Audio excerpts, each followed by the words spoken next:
Good morning, आप देख रहे हैं सुबह पाकिस्तान। मैं हूं सलमा कौर और मैं हूं हाफिज नजम साकिब। उम्मीद करता हूं आप लोग खैरियत से होंगे, जहां पर भी होंगे खुशबाश होंगे। अगर नहीं खुशबाश तो आज से वीकेंड का आगाज़ है, और वीकेंड का आगाज़ मेरे लिए तो एक पार्टी मोड का आगाज़ होता है। 3 दिन जो है वो खुल के नींद भी पूरी हो सकती है और इसके अलावा पता नहीं क्या क्या हो सकता है। पार्टी मोड जो लोग करते हैं उनको समझ आ चुकी होगी कि क्या होता है, क्योंकि वीकेंड पे सबसे बड़ी जो दिक्कत होती है लोगों को वो सुबह के टाइम उठने की होती है। तो कुछ लोगों के लिए सोना भी पार्टी होती है ना? तो मेरी जिनकी नींद, हाँ, जिनकी नींद मुकम्मल अच्छे तरीके से पूरी होती है वीकेंड पे, उन लोगों के लिए वीकेंड एक वो जो है ना खुशी की नवीद लिए हुए आता है। और आज जुम्मतुल मुबारक है, तो जुम्मतुल विदा में बोलने लगा था। बहुत बहुत जुम्मा मुबारक याद आ रही है और मिसिंग रमजान है। बहुत बहुत जुम्मा मुबारक आपको। जाएं, नमाज पढ़ें, ठीक है, दुआ कीजिएगा हमारे लिए भी और इस मुल्क के लिए भी और ख़ास तौर पर इस कौम के लिए भी, कि हम सब एक दूसरे के साथ प्यार मोहब्बत के साथ और एक दूसरे का एहतराम करते हुए रहें। बिल्कुल, एक दूसरे का एहतराम करते रहना चाहिए। और मेरे पास कुछ अच्छी खबरें हैं मुल्क में जो डेवलपमेंट्स हो रही है, क्योंकि मुल्क के लिए दुआओं की बात हो रही है, तो मैं चाहती हूँ कि सबसे पहले खुशखबरियों के आगाज़ से ही आज के प्रोग्राम का भी आगाज़ किया जाए। पहली खुशखबरी तो ये कि कल हमने अनाउंस किया था वज़ीर आज़म मोहम्मद शहबाज शरीफ बॉर्डर मार्केट का इफ्तिताह करने जा रहे थे, उन्होंने इफ्तिताह कर दिया। बहुत ज़बरदस्त डेवलपमेंट थी ये। और ईरान और पाकिस्तान के दरमियान बॉर्डर मार्केट मंसूबे का आगाज़ बाकायदा तौर पर अब हो चुका है। वज़ीर आज़म मोहम्मद शहबाज शरीफ और ईरानी सदर इब्राहिम रईसी ने मनपशीन मार्केट का इफ्तिताह किया है। हमारे पास रिपोर्ट है आगा मसूद खालिद की। आज़म मोहम्मद शहबाज शरीफ पाक ईरान सरहदी इलाके रदीक में कायम की गई मनपशीन बॉर्डर मार्केट के इफ्तिताह के लिए पहुंचे तो ईरान के सदर इब्राहिम रईसी ने वजीर आजम और उनके वफ्द का इस्तकबाल किया। विफाकी काबीना के अरकान वजीर आजम के हमरा थे। दोनों रहनुमाओं ने एक दूसरे के साथ गर्मजोशी से मुसाफा किया, जो दोनों मुल्कों के करीबी ताल्लुकात की अक्कासी कर रहा था। वजीर आजम मोहम्मद शहबाज शरीफ और ईरान के सदर इब्राहिम रईसी ने मनपशीन बॉर्डर मार्केट का बाकायदा इफ्तिताह किया। बॉर्डर मार्केट दोनों मुल्कों के दरमियान तिजारत के फरोग में अहम किरदार अदा करेगी। वजीर आजम मोहम्मद शहबाज शरीफ और ईरान के सदर इब्राहिम रईसी ने कायम की गई बॉर्डर मार्केट का दौरा किया और ताजिरों के साथ मुलाकात की। बॉर्डर मार्केट से दोनों अतराफ के लोगों के लिए रोजगार के मौके पैदा होंगे और स्मगलिंग की रोकथाम में मदद मिलेगी। इस मौके पर दोनों रहनुमाओं ने दोस्ती की अलामत के तौर पर आम का पौधा भी लगाया। हुकूमत 5 मजीद बॉर्डर मार्केट्स के क़याम पर काम कर रही है, जिनको जल्द तिजारत के लिए खोल दिया जाएगा। वजीर आजम मोहम्मद शहबाज शरीफ और ईरानी सदर इब्राहिम रईसी के दरमियान मनपशीन में मुश्तरका मार्केट के इफ्तिताह के बाद वफूद की सतह पर मुलाकात हुई। मुलाकात में दोनों रहनुमाओं ने आजाद तिजारती मुआहदे को जल्द हतमी शक्ल देने, ईरान से ट्रांसमिशन लाइन के जरिए बिजली की दरामद और शमसी तवानाई में एक दूसरे के साथ ताउन करने पर इत्तफाक किया। पाक ईरान सरहद पर अमायदीन से मुलाकात में गुफ्तगू करते हुए वजीर आजम मोहम्मद शहबाज शरीफ ने कहा कि ईरान के सदर इब्राहिम रईसी के साथ मस्बत और तामीरी गुफ्तगू हुई।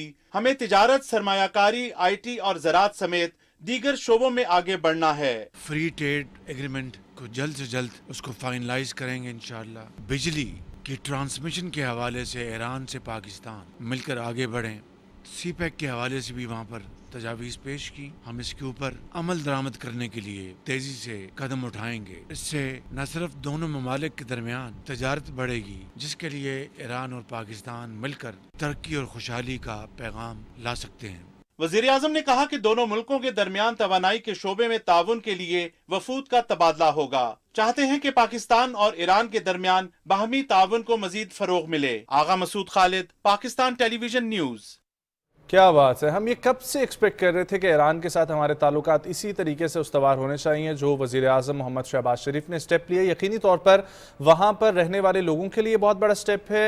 पाकिस्तान और ईरान दोनों की इकॉनमी के लिए बहुत अच्छा स्टेप है। इसके साथ साथ वज़ीर आज़म मोहम्मद शहबाज शरीफ ने कल एक और चीज़ का इफ्तिताह किया है, जिससे बिजली की ट्रांसमिशन जो है वो पूरी होगी। और पोलान बिजली ट्रांसमिशन उसकी लाइन का इफ्तिताह कर दिया गया वज़ीर आज़म मोहम्मद शहबाज शरीफ की तरफ से। 100 मेगावाट है और ये मनसूबा तकरीबन 4 महीने में मुकम्मल होगा। और इससे बलूचिस्तान के सरहदी जो इलाकों की पट्टी है वहाँ पर बिजली की तरसील का निज़ाम मुकम्मल होगा। बिजली वहाँ पर मुकम्मल पहुँचेगी और ये बलूचिस्तान को नज़रअंदाज करने की जो बातें हैं, तो उसमें 2 स्टेप्स एक ही दिन में लिए जाना इस हुकूमत की तरफ से और बलूचिस्तान हुकूमत की तरफ से भी एक अच्छा कदम है कि वहाँ के लोगों पर भी भरपूर तवज्जो दी जा रही है और पूरे पाकिस्तान पर तवज्जो है इस हुकूमत की, और यही कोशिश है कि बिजली का निज़ाम हो, इकॉनमी की सूरत हाल हो, एक आम शहरी का कोई भी मसला हो और ख़ास तौर पर कमाने का मसला और डेली रोज़गार का जो प्रॉब्लम है वो हल करने के लिए मार्केट का इफ्तिताह किया गया और बिजली के निज़ाम को मुकम्मल करने के लिए ताकि बलूचिस्तान के बाकी ग्रिड स्टेशन जो हैं उन पर लोड ना पड़े, इसलिए बाकायदा तौर पर अलहदा से बिजली की ट्रांसमिशन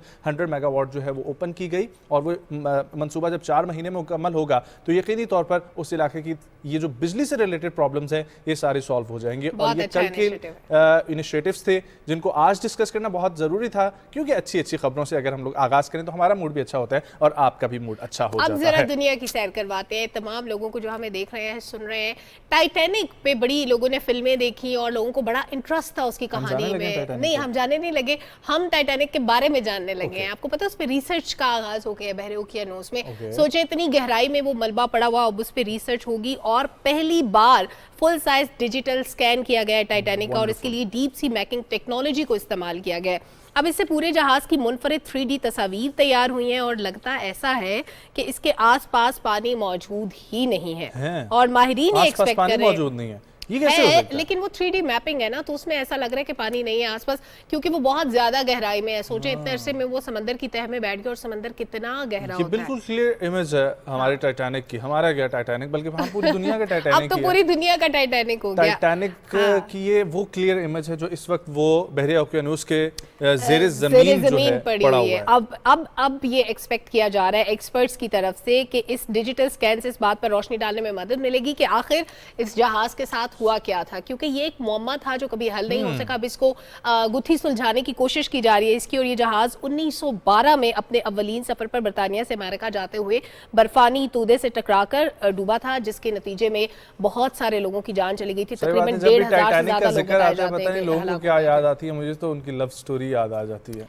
देखिए, लव स्टोरी से ज़्यादा जो असल में जिन लोगों ने फिल्म देखी उनको तो लव स्टोरी याद आती होगी, लेकिन अदरवाइज ये बड़ा दर्दनाक मंजर था। बहुत से लोगों की जान चली गई थी।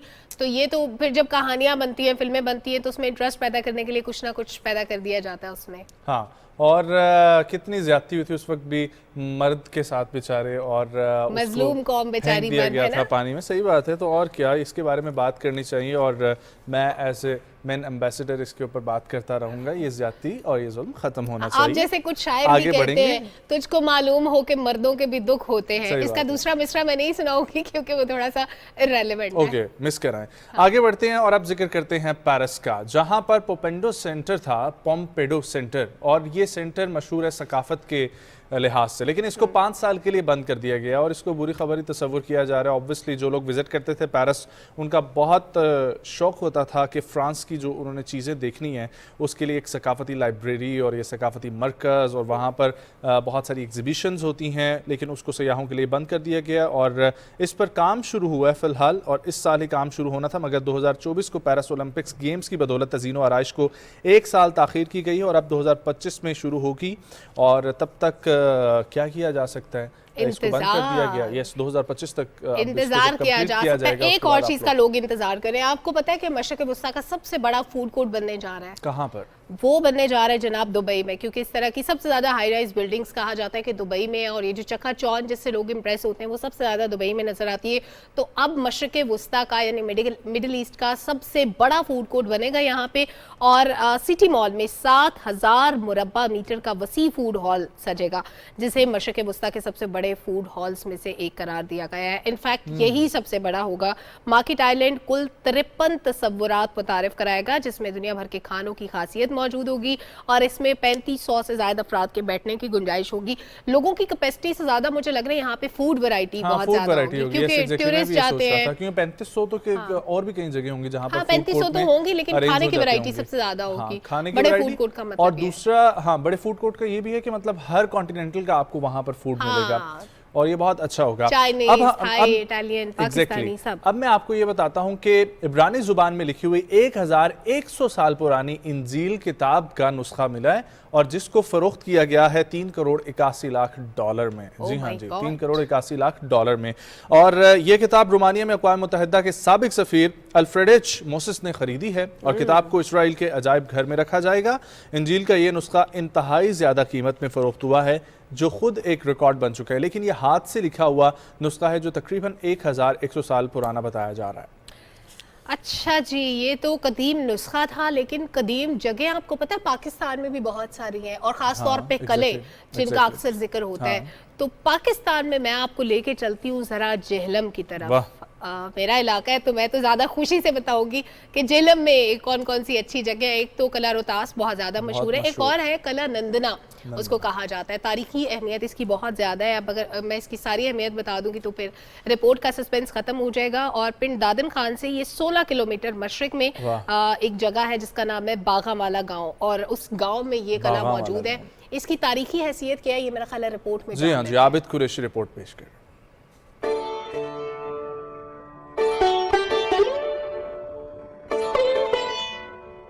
किला नंदना के मकाम पर खड़े होकर मरूफ रियाजीदान अबू रेहान अल बैरूनी ने हाथ की एक छड़ी से पूरा उर्स का कतर मापा था, जिसमें और मौजूदा कुतर में तकरीबन 47 मील का फर्क है। एक तंग और पथरीला रास्ता किला नंदना की तरफ जाता है जिसमें साफ पानी की नदियां बहती हैं। किला में हिंदू शाही सिलसिले के राजा 11वीं सदी तक हुक्मरान रहे जिनको महमूद गजनी ने यहाँ से निकाला। किला में एक शहर और मंदिर के आसार हैं। यहाँ मुगलों का एक बाग भी था। किले के करीब एक मस्जिद भी है जिसमें नमाज पढ़ने की जगह और सेन मौजूद है। इसके अलावा 3 आसार बुत स्टोप पास के भी हैं जो 7वीं सदी के हैं, जबकि मगरबी ढलवानों पर मुसलमानों की कब्रें भी नुमाया हैं जिन पर कोई कतबा नस्ब नहीं है। ये जो नंदना का ये जगह है एक तारीखी जगह है और इस पे डेवलपमेंट हुई है, ये एक बहुत अहम कदम है। नंदना अच्छी जगह है और यहाँ पर पहले आना जाना बहुत मुश्किल था, अभी मैं अपनी फैमिली को साथ लेकर आया हूँ। 16 करोड़ 60 लाख रुपए की लागत से किला के दानिनों रैश का काम जल्द मुकम्मल हो जाएगा, जिससे सियाहत को फरोख्त मिलेगा और दुनिया भर से सियाह इस इलाके का रुख करेंगे। हम लोग सैर कर रहे हैं, अजायब घरों की बात कर रहे हैं, इसी हवाले से पोम्पेडो की हमने जिक्र किया, इसी हवाले से किला नंदना का जिक्र किया हमने, इसी हवाले से जब हम देखते हैं तो फूड की बड़ी अहमियत है तो हमने वो जिक्र किया। लेकिन अब अजायब घर की मैं एक अनोखी कहानी बताता हूँ जर्मनी में ड्रिस्टन से, जहाँ पर तकरीबन $1 अरब से जायद की तारीख की महंगी तरीन चोरी हुई है। और ये वारदात में 18वीं सदी के नवादरात भी शामिल हैं और म्यूजियम के सरबराह का ये कहना है कि चुराई गई चीजों में 3 कीमती डायमंड के सेट भी शामिल थे। वाह वाह वाह, उनके तो मजे हो गए जिन्होंने ये लूटी है। सब लूटी गई चीजें अनमोल थी जिनकी कोई कीमत नहीं है। और रिपोर्ट्स में कहा गया है कि लुटेरों ने वारदात से कबल अजायब घर की बिजली काटी, शीशे तोड़े और फिर अंदर घुस के मिनटों में वारदात करके फरार हो गए। ओह, ये तो बहुत ही अजीब सी खबर है। सोचें अगर कोई बैंक लुटता है ना दुनिया में तो वो भी चंद करोड़ रुपए होते हैं, ये अरबों रुपए के नवादरात थे, तो ये बहुत बड़ी चोरी है। $1 अरब से जायद। ओह माय गॉड, $1 अरब से भी जायद, ये बहुत बड़ी चोरी थी। और ये डायमंड के सेट, ये चोर 18वीं सदी के बहुत एडवांस थे। चोरों ने पहले रिसर्च की, उन्होंने आधी जिंदगी रिसर्च पे सर्व की होगी और बाकी की आधी मैं कहती हूँ इनको जेल में काटनी चाहिए, इनको पकड़ा जाना चाहिए क्योंकि बहुत बड़ा नुकसान है, बहुत बड़ी चोरी है। अच्छा, अब मैं आपको क्या बताने वाली हूँ। हम अपने आसपास बहुत से जानदार देखते हैं, पौधों के बारे में भी हमें बताया जाता है कि ये जानदार होते हैं, लेकिन जानवर क्योंकि उनमें तकरीबन वो हिस्से मौजूद होती हैं जो एक इंसान के अंदर है अकल के अलावा, उनकी आंखें, टांगे, हाथ, पाँव सब चीज़ें होती हैं। अब ऊंट जो है उसकी सवारी को भी लोग पसंद करते हैं, ऊंट का गोश्त भी खाया जाता है।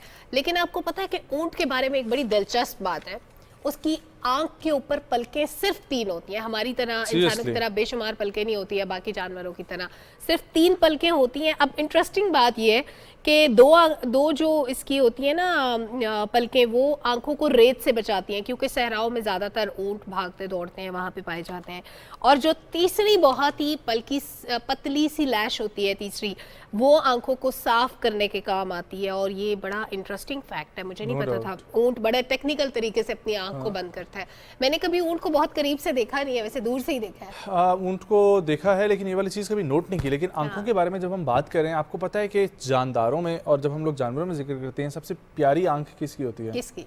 हिरन की? नहीं, वो क्या कहते हैं उसको, गजाली आंखें जिसकी होती है, क्या कहते हैं उसको? अब लेकिन होती होगी, आप भी जो कह रही हैं वो भी एक चीज़ होती होगी, लेकिन गधे की आंख इतनी खूबसूरत होती है इतनी खूबसूरत होती है। वैसे कभी आप गधे को focus गधा क्यों करना। कहते हैं? बड़ा क्यूट होता है गधा और I don't उल्लू, know. इतने इनोसेंट इतने क्यूट उल्लू जानवर भी हैं। सही बात है, इतना हाँ, प्यारा सा उल्लू तो छोटा सा परिंदा है जानवर है। और गधा जानवर है, लेकिन ये क्यूट होते हैं। आई डोंट कभी नो उसकी आप लोगों ने आंख देखनी है, आप लोगों के आसपास मिल जाएंगे गधे। गधे बहुत को है। प्यार से देखना है, गौर से देखना है, उसकी आंख पे सही आपने बात है। रिसर्च करनी है, क्लोज पिक्चर्स बनानी है जूम करके, सही बात है। और फिर आपने हमें सेंड भी करनी है। अच्छा, अब हम लोग जिक्र करते हैं, गर्मियाँ आ गई हैं और गर्मियों में बहुत सारे मशरूबात का इस्तेमाल किया जाता है। बहुत सारे ऐसे फल हैं जो आपको ठंडा रखते हैं, जिसमें एक तरबूज भी है। लेकिन उसके अलावा अब हम जिक्र करें ज़िला मोतियारी में काश्त किए जाने वाला गर्मी का दुश्मन कहा जाता है इसको, और भरपूर तिब्बी और ग़िज़ाई फ़वाइद का हामिल ये फ्रूट है फालसा। फालसे का जूस बहुत मशहूर है। फालसा वैसे भी खाने में बहुत पसंद होता है, खट्टा खाएं तब भी मजे का होता है, मीठा खाएं तो क्या ही लेकिन ये बात है। सबसे अच्छा कहाँ मिलता है, इसके फायदे क्या है, ये हम इफ्तिखार मेमन से जान लेते हैं। बिल्कुल उन्होंने जी, रिपोर्ट रिपोर्ट बनाई। देखिए। फालसा बड़ी कुदरती नेमत है जो कि अपने जायके और फरद बख्श असरात के साथ साथ बेशुमार तिब्बी और ग़िज़ाई फवायद होने के बायस बड़ी अहमियत का हामिल है। सिंध के दीगर जिला की तरह मटियारी जिले में सैकड़ों एकड़ जमीन पर फालसे की काश्त की जाती है। ये कैंसर के लिए, डायबिटीज के लिए, पानी की कमी के लिए, इम्यूनिटी के बढ़ाने के लिए, इसमें बहुत सारे मिनरल्स हैं जिसमें पोटेशियम, कैल्शियम, मैग्नीशियम, ये सब चीजें इसमें मौजूद है और इसमें बहुत सारे विटामिन है। न सिर्फ इस मौसम में फालसे खाए जाते हैं बल्कि इसका जूस बनाकर बड़े शौक और ज़ौक़ के साथ इस्तेमाल भी किया जाता है। ये फालसे का जूस बहुत अच्छा है, गर्मी के लिए हम इसे खाते भी हैं और इसका जूस भी बनाकर पीते हैं। फालसे का जूस भी निकलता है, पीते भी हैं, अच्छा है, तवानाई देता है। फालसे का जूस हमने पिया है हमारे दोस्तों के साथ और ये हेल्दी फुल है। क़यामत खेज गर्मी की मौसम में फालसे और जूस के इस्तेमाल से अपने आप को सेहतमंद और तंदुरुस्त तवाना रखा जा सकता है। जनाब, रिपोर्ट आपने देखी। फालसे का शरबत पिए, खुशबाश रहें, गर्मियाँ अच्छी गुजरेंगी, आपकी दिमाग ठंडा रहेगा, आपके जिस्म पे, सेहत पे अच्छे असरात मरतब होंगे। हाँ, और आपको चाहिए कि फालसे का शरबत बना के आप फ्रीज कर लें, फ्रिज में रख लें, क्यूब्स की फॉर्म में या जैसे भी आप रखना चाहें, और डेली पिए, दिन अच्छा गुजरेगा आपका, बहुत रिफ्रेशिंग होता है। अच्छा, अब मैं आपको बताती हूँ कि टूरिज्म को हम हमेशा प्रमोट करते हैं अपने मुल्क में ख़ास तौर पे, लेकिन आपको पता है नजम, दुनिया का दूसरा बड़ा जो टूरिज्म के लिए जो जगह है वो कौन सी है? कौन सी है? सऊदी अरब। और दूसरी इसके बड़ी लिए जगह। रिपोर्ट आई है, दूसरी बड़ी जगह, मतलब इतनी बड़ी तादाद में लोग वहाँ पे जाते हैं। आलमी इदारा सियाहत जो है वर्ल्ड टूरिज्म ऑर्गेनाइजेशन यानी WTO, उन्होंने कुछ स्टैट्स दिए हैं और उसके मुताबिक सऊदी अरब दुनिया का दूसरा सबसे तेजी से बढ़ता हुआ सियाहती मकाम बन गया है। और WTO के मुताबिक सऊदी अरब में 2023 की पहली तिमाही में बैनुल-अक़वामी सियाहत कोरोना वायरस के जो मर्ज आया था उससे पहले की सतह से 64% ज़्यादा रही है। और साल के पहले चंद माह में तकरीबन 78 लाख सियाहों ने सऊदी मुमलिकत का रुख किया। 78 लाख बहुत बड़ा नंबर है। सऊदी अरब 2022 में बैनुल-अक़वामी सियाहों की सबसे ज़्यादा तादाद में आमद वाले ममालिक में से एक था और आलमी सतह पर 13वें नंबर पर रहा था, जिसकी सियाहत के लिए दुनिया भर से ज़्यादा तादाद में लोग आए थे। और 2019 में 25वें नंबर पर था। इसी तरह वो 12 दर्जे ऊपर आए और इस वक्त जनाब दूसरा बड़ा मुल्क है सऊदी अरब, जहाँ पे सबसे ज़्यादा टूरिस्ट चाहते हैं, सबसे ज़्यादा लोग चाहते हैं, और उसकी एक बहुत बड़ी वजह खाना काबा का वहाँ पे होना है। बेशक। और टूरिज्म के हवाले से आपने खबर शेयर की है, तो मेरे पास भी एक टूरिज्म से रिलेटेड खबर है और एक वर्ल्ड रिकॉर्ड भी Guinness book of world record में दर्ज हुआ है। बरतानवी मुहिम जो जिमी मैकडोनल्ड, जिसे बड़े पैमाने पर कहा जाता है एडवेंचर मैन, और उन्होंने तकरीबन 7 दिनों में 7 बड़े आज़मों को अबूर करते हुए 7 जो इजाबात हैं, उजूबे हैं दुनिया के, उनको विजिट किया है। और गिनीज वर्ल्ड रिकॉर्ड के मुताबिक 22,856 मील का फासला 6 दिन 16 घंटे और 14 मिनट में तय किया है। और उन्होंने 4 बड़े आज़मों को अबूर किया है। जिन उजूबों का उन्होंने दौरा किया है उनमें दीवार चीन में, भारत में ताजमहल, उर्दन में पेट्रा, रोम में कोलोसियम और ब्राज़ील में क्राइस्ट दी रेडीमियर, मेक्सिको में चिचन इट्जा और पीरो में माचू पिचू शामिल हैं। और ये 7 अजूबे हैं। अच्छा, ये माचू पिचू इतना इंटरेस्टिंग नाम है। कुछ अरसा पहले की बात है कि एक दफा कोई न्यूज आई माचू पिचू से, जिसको हमने इतना हमने उसके साथ मतलब फन किया ना इस वर्ड के साथ, माचू पिचू। बहुत मजे का वर्ड था माचू पिचू। यस, जगह का नाम बहुत अच्छा था। अच्छा, अब शुमाली इलाका जात में आपको लेके चलती हूँ। आप पूरी दुनिया की बात करते हैं तो 8वां अजूबा मैं कहती हूँ कि पाकिस्तान के वो इलाके हैं जो टूरिज्म के लिए मशहूर है। बहुत खूबसूरत इलाके, ख़ास तौर पे पाकिस्तान के शुमाली इलाके जहाँ पे लोग जाते हैं बहुत बड़ी तादाद में सैर व सियाहत के लिए। और यहाँ के चरवाहे और खाना बदोश जो है उनको खाना बदोश इसीलिए कहा जाता है कि उनका कोई मुस्तकिल ठिकाना नहीं होता। वो एक से दूसरी जगह हिजरत करते रहते हैं और मौसम जैसे ही तब्दील होता है, जैसे ही उनको जो दरकार वसाइल होते हैं वो वहाँ से ख़त्म होते हैं तो अगली जगह पे ये लोग मूव कर जाते हैं। पहाड़ी खितों में माल मवेशी भी इनके साथ होते हैं। इनके साथ आपने देखा होगा नॉर्मली कोई गधा या ऊंट होता है, उसके साथ एक रेडी लगी होती है और उसके ऊपर इनके घर का सारा सामान होता है और फैमिली भी उसी के ऊपर बैठी होती है, उसी पे ये ट्रैवल करते हैं। तो इनका लाइफस्टाइल, यस रिपोर्ट है हमारे पास शौकत अली की। दुनिया में ज़मीन का ज़्यादातर हिस्सा चरागाहों के तौर पर इस्तेमाल होता है। चरागाहें अमूमन ज़मीन के ऐसे हिस्सों पर मुश्तमिल होते हैं जो काश के लिए गैर मौजू रहती हैं और माल मवेशी की पैदावार ही इनका मुनासिब इस्तेमाल होता है। ऐसी चरागाहों पर पैदा होने वाली माल मवेशी की तादाद आबादियों में ज़री ज़मीनों पर पलने वाली माल मवेशी से कहीं ज़्यादा होती है, जो चरागाही निज़ाम के ज़रिए इंसान के लिए गोश्त, दूध की खुराक और ऊन चमड़ी की सनतों का सामान मुहैया करती हैं। चरागाहों की पैदावारी सलाहियत को बरकरार और पायदार रखना बुनियादी ज़रूरत है ताकि माल मवेशी के साथ साथ हयातियाती तनवु भी मुतवाज़िन रहे। ये चरागाहें पानी के जज़्ब अखराज और बहाव के निज़ाम को भी दुरुस्त रखती है, जो कि इलाकों में इंसान और इसकी ज़री और सनती ज़रूरत के लिए नागज़ीर है। ज़री और बालाई चरागाहें ज़्यादातर शामिलात या किसी जागीरदार की मलकियत या मकबूजा होते हैं, जो मौसम और रेवड़ की मुनासिबत से अजड़ गुजर को कलंक पर दी जाती है। यहाँ पे हमारी ज़मीन अपनी नहीं है, ये शहीदों की है।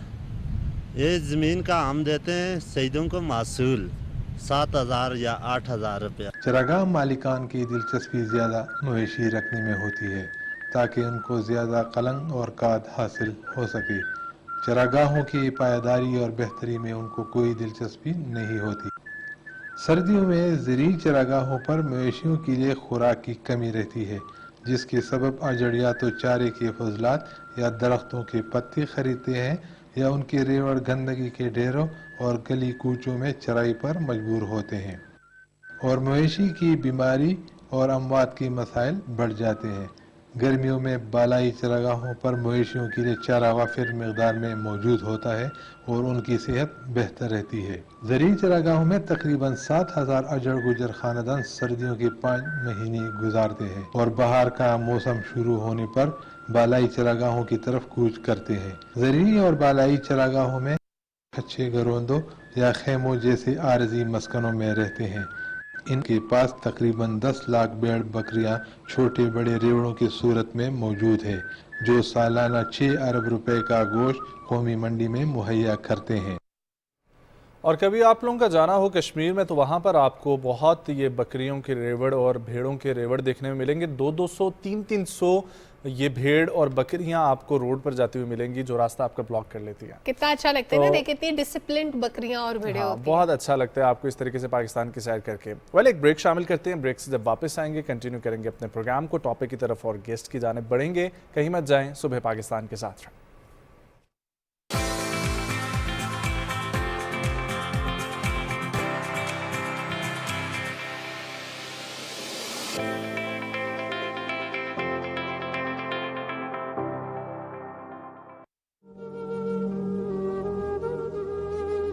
अस्सलामुअलैकुम, महमूद भट्टी पेरिस से बोल रहा हूँ। मुझे इतना अफसोस हो रहा है जो आर्मी, हमारे मुल्क की आर्मी जिसने इस मुल्क को बनाया, मुल्क को बचाया, और आर्मी के साथ इन्होंने क्या किया। लाहौर के कोर कमांडर के घर के आग लगा दी, बाकी चीज़ों को मुझे पता चला है। मुझे बहुत अफसोस हुआ है। मैं एक अपील अपने मुल्क से करूँगा, प्लीज़ बचाएं इस प्यारे पाकिस्तान को, बचाएं इस प्यारी आर्मी को। Thank you.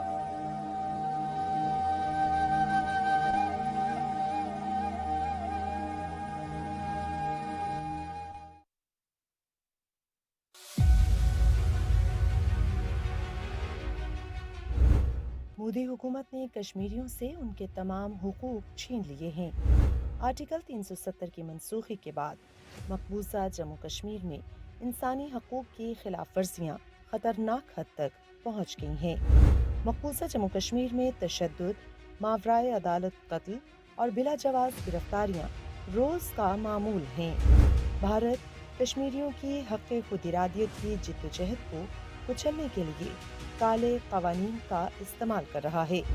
मकबूजा जम्मू कश्मीर में फाशिस्ट मोदी हुकूमत के हाथों इंसानी हकूक़ की पामालियाँ आलमी बरादरी के लिए चैलेंज हैं।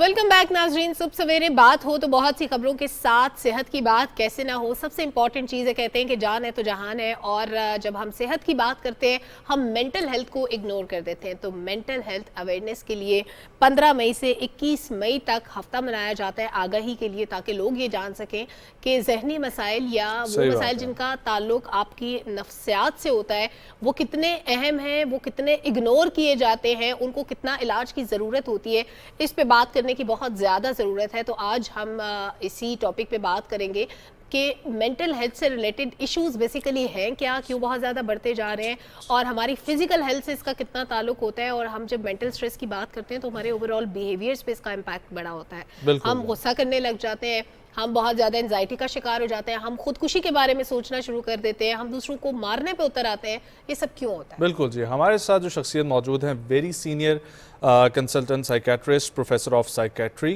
और इस वक्त मौजूद हैं हमारे साथ जनाब डॉक्टर अब्दुल वहाब यूसुफजई साहब। अस्सलाम वालेकुम डॉक्टर साहब, थैंक यू फॉर कमिंग। खैरियत से हैं आप? थैंक यू वेरी मच जी, बहुत शुक्रिया। डॉक्टर साहब, ये जो दिन है जिसमें मेंटल अवेयरनेस से रिलेटेड मनाए जा रहे हैं पूरा वीक, और हम देखें तो जब तक हम स्टडी नहीं करते हमने शो करना होता है, इसलिए हमें इन दिनों के हवाले से पता है, लेकिन एक आम आदमी को नहीं पता। तो ये मेंटल अवेयरनेस में फिर भी हम लैक कर रहे हैं कहीं ना कहीं, कि ओवरऑल कोविड के बाद देखें तो काफ़ी चेंज आया है, लोग बात करना शुरू हुए हैं मेंटल हेल्थ के ऊपर। उससे पहले तो इसको इतना इम्पोर्टेंस ही नहीं दिया जाता था, लेकिन फिर भी हम लोग इसकी अवेयरनेस पे ज़रा कम बात करते हैं। तो इसकी वजह क्या है सर? देखिए, ये आपका बहुत शुक्रिया इनवाइट करने का। बहुत इम्पॉर्टेंट एरिया है जो नेगलेक्टेड भी है, और आप सही कह रहे हैं कि mental health awareness world wide भी उसकी अवेयरनेस कम है, लेकिन पाकिस्तान में तो बहुत ही लेक ऑफ अवेयरनेस है, और ज़रूरत इस बात की है कि ये अवेयरनेस रेज़ की जाए, क्योंकि अगर मेंटल हेल्थ नहीं है तो फिज़िकल हेल्थ की कोई मानी नहीं है। और हमारी जो फंक्शनिंग है एज ए ह्यूमन बीइंग, खा वो एक फ़र्द की सूरत में हो या एक माशरे के एक मेंबर की सूरत में हो, वो बिल्कुल आप कह सकते हैं कि उस नहज पे नहीं है जो कि होना चाहिए। तो मेंटल हेल्थ इम्पॉर्टेंट एरिया है। सारे तबक़ात को मिल के इसके बारे में एक अवेयरनेस कैंपेन की ज़रूरत है। यही वजह है कि इंटरनेशनली ये वीक जो है मेंटल हेल्थ अवेयरनेस के हवाले से है जी। Okay, alright. तो सर, आपको क्या लगता है कि जो मेंटल हेल्थ के ऊपर हम लोग डिस्कशन करते हैं, इसको अगर हम प्री कोविड देखें और फिर पोस्ट कोविड देखें तो कैसी सिचुएशन आपको नज़र आती है? इसके हवाले से लोगों की बात करने से रिलेटेड भी, अवेयरनेस से रिलेटेड भी, और ख़ास तौर पर अगर मैं पाकिस्तान में आपसे पूछूं तो आपके पास कोविड के बाद केसेस की तादाद ज़्यादा हुई है या कम हुई है? ये इंटरेस्टिंग क्वेश्चन है। इस तरह एक एग्जैक्ट डेटा तो हमारे पास नहीं है, ठीक है, लेकिन जो कोविड के ख़ास तौर पे जो 3 साल गुजरे हैं वो माशरती तौर पे और माशी तौर पे बहुत डिफ़िकल्ट साल थे, और उसमें अक्रॉस द लाइफ स्पेन, बच्चों से लेके बुज़ुर्गों तक सारे लोग इफ़ेक्ट हुए। लेकिन ख़ास तौर पे बच्चे जो है उनका एक क्रिटिकल टाइम रहा है, जिसमें वो एकेडमिक्स उन्होंने लूज़ किए, अपने दोस्त लूज़ किए, कैंपस लूज़ किया, ऑनलाइन हो गए, और वो एक ख़ास क्रिटिकल स्टेज में जो उनकी डेवलपमेंट होनी चाहिए थी वो इस तरह से नहीं हुई। अनयूजुअल सिचुएशन थी। बिल्कुल जी। सर, आम तौर पे हमारी सोसाइटी में साइकोलॉजिकल प्रॉब्लम्स कौन कौन से मौजूद है जिनके बारे में हमें नहीं पता होता? देखिए, जो साइकोलॉजिकल हेल्थ है, अगर फ़र्ज़ करें इसकी डायग्नोस्टिक कैटेगरीज़ या जो तशख़ीस हम अगर इसको देखें तो ये तो तकरीबन 300 के करीब है। ओके, मेनली जो बहुत ज़्यादा, लेकिन जो जिस तरफ हमें रेफ़र करना चाहिए और जो बहुत इंपॉर्टेंट जिसको हम टच करें उसको हम कॉमन मेंटल डिसऑर्डर्स कहते हैं, जिसमें डिप्रेशन है, एंजाइटी है और सब्सटेंस अब्यूज़ है, जो नशे की आदत, एडिक्शन जिसको कहते हैं आम तौर पे। तो ये 3 एरियाज़ जो है ये एक मेन फोकस है, और मेनली मॉर्बिडिटी का जो हमारे जो सेहत की जो ख़ास तौर पे फोकस किया जाता है वो ये 3 एरियाज़ है। Depression लेकिन अगर और आप देखें anxiety- तो इसमें साइकोटिक डिसऑर्डर्स भी है और भी पर्सनैलिटी डिसऑर्डर भी है, लेकिन ये कॉमन मेंटल डिसऑर्डर में हम डिप्रेशन को, एंजाइटी को और सब्सटेंस अब्यूज़ को हम फोकस सर, करने की। डिप्रेशन और एंजाइटी में फ़र्क क्या होता है? अमूमन लोग इसको एक ही चीज़ समझते हैं। हाँ, ये भी आपने अच्छा सवाल किया कि डिप्रेशन अलग से बीमारी है अच्छा। और एंजाइटी अलग से है। ओके। डिप्रेशन में ये होता है कि डिप्रेशन को हम कहते हैं कि ये एक ऐसी बीमारी है जिनमें हम लूज़र्स होते हैं, हम ये इसको हम डिजीज़ ऑफ लॉसेस कहते हैं। आपकी नींद ख़राब होती है, आप लूज़ करते हैं, आपकी एपिटाइट लूज़ करते हैं, उम्मीद लूज़ करते हैं, हाँ। लाइफ में इंटरेस्ट लूज़ करते, काम में इंटरेस्ट लूज़ करते, और यहाँ तक कि आपकी इतनी एनर्जी आप लूज़ करते हैं कि बग़ैर किसी ऑर्गेनिक वजह के, बग़ैर किसी जिस्मानी बीमारी के आप इतने टायर्ड होते हैं कि आप फंक्शन नहीं कर सकते। और ख़ास तौर पे इसमें ये फ्यूचर ओरिएंटेड होता है, जिसमें आप फ्यूचर के बारे में नेगेटिविटी रखते हैं या आपके नेगेटिव ख्यालात होते हैं, मनफी रुझान आप रखते हैं, लेकिन एंजाइटी में परेशान रहते हैं। अच्छा। और तो आप आपके आने वाले वक्त के बारे में, जिस तरह डिप्रेशन के में ये है कि आप पास्ट के बारे में, पास्ट ओरिएंटेड होते हैं, एंजाइटी में आप फ्यूचर ओरिएंटेड, क्या होगा, क्या होने वाला है, किस तरह से ज़िंदगी होगी, और आप बेचैन होते हैं। इसके दो किस्म की इलामात होती है, एक जिस्मानी जिसमें मरीज़ को यही लगता है कि कहीं खुदा न खास्ता उनको कोई हार्ट की बीमारी है या कोई और जिस्मानी बीमारी, लेकिन वो होती नहीं है, लेकिन इलामात वही बिल्कुल एग्जैक्टली मिमिक करते। और कुछ नफ्सियाती इसके इलामात जिस तरह परेशानी, बेचैनी, नींद का ना आना, और एक एप्रीहेंशन, एक खौफ की कैफियत, तो ये दोनों अलग अलग बीमारियां हैं, और इस तरह नहीं है कि आप एंजाइटी से होकर डिप्रेशन में जाते, ये अलग कैटेगरी। ठीक है डॉक्टर साहब, आपने इंटरनेशनल प्रैक्टिस भी किया होगा, तो अगर मैं ये समझना चाहूँ कि हम लोग अपनी कौम को ये भी कहते हैं कि हम जिंदा दिल कौम है, जितनी प्रॉब्लम्स के बावजूद खड़े हो जाते हैं, तो ज़्यादातर केसेस की शरह आपको पाकिस्तान में नज़र आई है या इंटरनेशनली डिप्रेशन और एंजाइटी के ज़्यादा मसले मसाइल हैं? देखिए जी, ये हम तो कहते हैं कि जी हम बहुत रिजिलियंट है, खुदा करे हम रिजिलियंट हो, और हम बहुत ज़िंदा दिल कौम भी है, लेकिन रिसर्च से ये साबित है कि हमारे रीजन में, और ख़ास तौर पर पाकिस्तान में, जो नफ्सियाती मसाइल है वो हाई इनकम कंट्रीज़ के मुकाबले में बहुत ज़्यादा है। ओहो। ऐसा क्यों सर? क्योंकि हम जब वेस्टर्न सोसाइटीज़ को देखते हैं, उनका सोशल फैब्रिक तो डिस्ट्रॉयड होता है, उनका तो फैमिली सिस्टम भी नहीं होता, वो तो ज़्यादा अकेलेपन के आदी होते हैं, फैमिली ज़्यादा टूटती है वहाँ पे, तो वहाँ ये रेशो क्यों नहीं है? उसकी बहुत सारे, जब भी हम किसी नफ्सियाती बीमारी को फार्मूलेट करते हैं या उसके बारे में जानने की कोशिश करते हैं, तो हम 3 किस्म के फैक्टर को ध्यान में रखते हैं। एक नफ्सियाती फैक्टर्स होते हैं जो कि इंडिविजुअली देखते हैं हम, कि आप इंडिविजुअली या मैं इंडिविजुअली किस तरह हो। दूसरा, हम माशरती फैक्टर्स को देखते हैं। ठीक है। और माशरती फैक्टर्स में हम इकानमी से लेके इंडिविजुअल या पीयर या घर की रिलेशनशिप उस तक जाते हैं। और तीसरा जो इम्पोर्टेंट एरिया जिसमें हम इसको फार्मूलेट करते हैं वो है बायोलॉजिकल, यानी जिस्मानी तौर पे।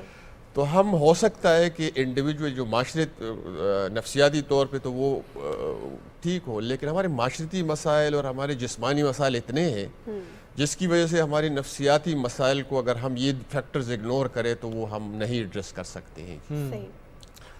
और दूसरा ये कि जो आपने जिक्र किया कि जी वहाँ पे इंडिविजुअलिस्टिक कल्चर है, देखें कल्चर इम्पॉर्टेंट है, लेकिन हमें ये देखना होता है कि उस कल्चर में आप एडजस्ट भी है या नहीं है। तो वो उनका कल्चर है, उसमें वो दे फील एडजस्टेड, और उनको माशरती मसाइल से कम वास्ता है। हमें ज़्यादा है, बहुत ज़्यादा। एग्जैक्टली, हमें तो बहुत ज़्यादा है। तो अक्सर अगर मैं कॉमन पाकिस्तान में नफ्सियाती इशू आपसे पूछूं तो सबसे ज़्यादा इशू आपको क्या कॉमन नज़र आता है? डिप्रेशन ही या कुछ और? हाँ, सबसे जो कॉमन मेंटल डिसऑर्डर में जो कॉमनेस्ट इलनेस है वो डिप्रेशन ही है पाकिस्तान में। और इन तीनों फैक्टर्स में ज़्यादातर आपने कौन सा फैक्टर इसमें जज किया कि ये फैक्टर सबसे ज़्यादा निकला है? माशरती, बायोलॉजिकल, इंडिविजुअल? देखें इस पे इस तरह एग्जैक्ट रिसर्च तो नहीं है, ठीक है, लेकिन ये फैक्टर्स मिल के ही हैं। यानी ये मल्टी फैक्टोरियल है, माशरती मसाइल है, जिस्मानी मसाइल है, और साथ साथ और सर ये इनहेरिटेड केसेस कितने हैं जेनेटिकली? यही उसको बायोलॉजिकल में आता है। अच्छा, बायोलॉजिकल में उसमें हम जेनेटिक यानी जो जिसमें हम कहते हैं कि जी बायोलॉजिकल कॉजेज है, तो इसमें एक जेनेटिक्स भी आ जाते हैं, पूरी चेन चल रही है। बिल्कुल जी। तो जेनेटिक लोडिंग जो है वो भी बहुत इम्पॉर्टेंट रोल प्ले करता है, और वो ज़्यादा मुझे नज़र आती है। वैसे अब अपने इर्द गिर्द अगर मैं हिसाब लगाऊं तो ये कि कोई बुज़ुर्ग अगर अपनी 70s में 80s में आके उनको कोई अगर प्रॉब्लम फील होती है, तो अगर हम बैक इन जाते हैं उनकी हिस्ट्री में, तो पता लगता है कि इनके वालिद, इनके दादा या इनके फूफा, इस तरीके से फैमिली में ये चलती हुई आ रही थी इशू। ये फैक्टर हो सकता है लेकिन ज़रूरी नहीं है। अच्छा, ज़रूरी नहीं है, लेकिन इसमें हमें एक फ़र्क करना चाहिए कि आम सैडनेस जो होती है, सेटबैक जो होती है, उसमें और डिप्रेशन में फ़र्क है। ओके, अगर फ़र्ज़ करें मुझे कोई सेटबैक मिला कोई ट्रैफिक में या कहीं पर भी और मैं उदास हो गया, तो ये डिप्रेशन नहीं है। डिप्रेशन एक क्लिनिकल कंडीशन है, जिस तरह और बीमारियां हैं, डायबिटीज़ है, जिस तरह ब्लड प्रेशर की बीमारी है, इसी तरह ये एक क्लिनिकल कंडीशन है जिसका क्राइटेरिया है। ठीक, और उसको इवैल्यूएट किया जाता है बंदे को देख के। और जो अगर वो उस क्राइटेरिया पे पूरा उतरता हो, हम डायग्नोस करते हैं जी इनको क्लिनिकल डिप्रेशन है या डिप्रेसिव डिसऑर्डर एपिसोड। अच्छा डॉक्टर साहब, अगर हमें पता है if a person is facing depression और एंजाइटी, हम उसकी मदद कैसे करें? हम उसके लिए क्या करें? उसको कन्विंस करना कि डॉक्टर के पास जाए। इम्पॉर्टेंट चीज़ यही है कि दो तरह से हमारे यहाँ पे जो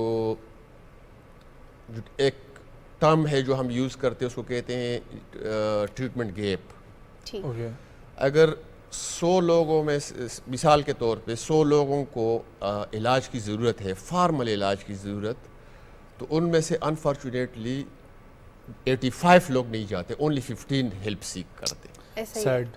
तो इस ये जो 90-10 गैप है, ये बहुत इम्पॉर्टेंट, इसको हम एड्रेस करें और हम लोगों को ये इनकरेज करें कि वो हेल्प सीख करें। और हेल्प तभी लोग नहीं सीख करते हैं, हेल्प तभी वो लोग अवेल नहीं करते, तो वो उनके अंदर एक स्टिग्मा होता है, सेल्फ स्टिग्माटाइजिंग एटीट्यूड होता है। हमें पागल तो हमें वो एड्रेस करने की ज़रूरत है कि हम स्टिग्मा को एड्रेस करें अच्छी तरह से और लोगों को इनकरेज करें कि जी वो हेल्प सीख करें, और फैमिली मेम्बर्स और ख़ास तौर पर माशरे में लोगों को ये अवेयरनेस दे कि देखें ये इसी तरह की एक बीमारी है जिस तरह और बीमारियां हैं। आप मिसाल कोई डायबिटीज़ का शिकार है तो वो जाते हैं, उनको कोई वो नहीं फील होता, कोई हाइपरटेंशन का, इसी तरह डिप्रेशन में या साइकियाट्रिक और डिजीज़ में भी लोगों को इनकरेज करना चाहिए और उनका खुद का सेल्फ स्टिग्मेटाइजिंग एटीट्यूड भी ख़त्म होना चाहिए। इसी वजह से वो जो गैप मैंने जिसका जिक्र किया पहले कि जी 10-90 गैप है, यानी out of 100 only 10% people they seek help, सिर्फ 10%, तो ये गैप हम ब्रिज कर सकते। ये सारी दुनिया में है कि वहाँ पे 100 में से 40 लोग नहीं करते, 60 करते, हेल्प ले लेते, लेकिन यहाँ पे इतना बड़ा गैप है।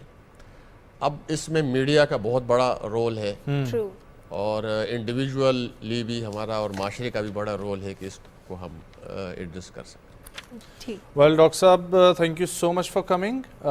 बात करने का मकसद यही है कि हमारे नाजरीन इसको समझें कि ये वीक इम्पॉर्टेंट है, इसके ऊपर बात करें और आप आसपास जो हमारे लोग हैं, जो जिनको हमारी मदद चाहिए या जो आप लोगों की मदद से ठीक हो सकते हैं, डॉक्टर के पास आप विजिट उनको करवा सकती हैं, उनको कायल कर सकते हैं कि वो किसी साइकेट्रिस्ट के पास जाएं और अपना एक दफ़ा जो है प्रॉपर चेकअप करवाएं, तो ज़रूर ये काम करें। Thank you so much doctor साहब फॉर कमिंग। शुक्रिया मीटिंग। और अगला जो टॉपिक है नजम, वो बड़ा इंपॉर्टेंट है और बड़ा इंटरेस्टिंग है। इंटरेस्टिंग इसलिए कि कुछ चीज़ें हमारी रिवायत का, हमारी सकाफत का हिस्सा होती हैं और ख़ास तौर पे इंटरनेशनली जब हम रेसलिंग की बात करते हैं तो हमारा एक लोकल खेल जिसको हम कबड्डी कहते हैं, और इसी तरह से पहलवानों के जो दंगल होते हैं उनको बड़ा लोग देखते भी हैं, अप्रिशिएट भी करते हैं, सारी चीज़ें करते हैं। लेकिन मेरा ख्याल है कि हम उन पहलवान से मिलवाएंगे वापस आके एक ब्रेक से, तो ब्रेक की तरफ बढ़ते हैं, हमारे साथ रहे।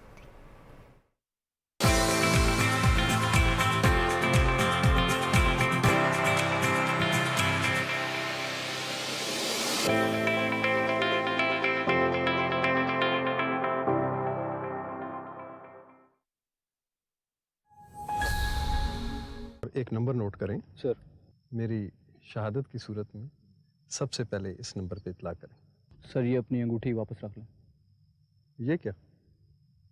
सर ये इसलिए कि हम दोनों एक ही मंजिल के मुसाफिर हैं, न जाने किसके नसीब में पहले शहादत आ जाए।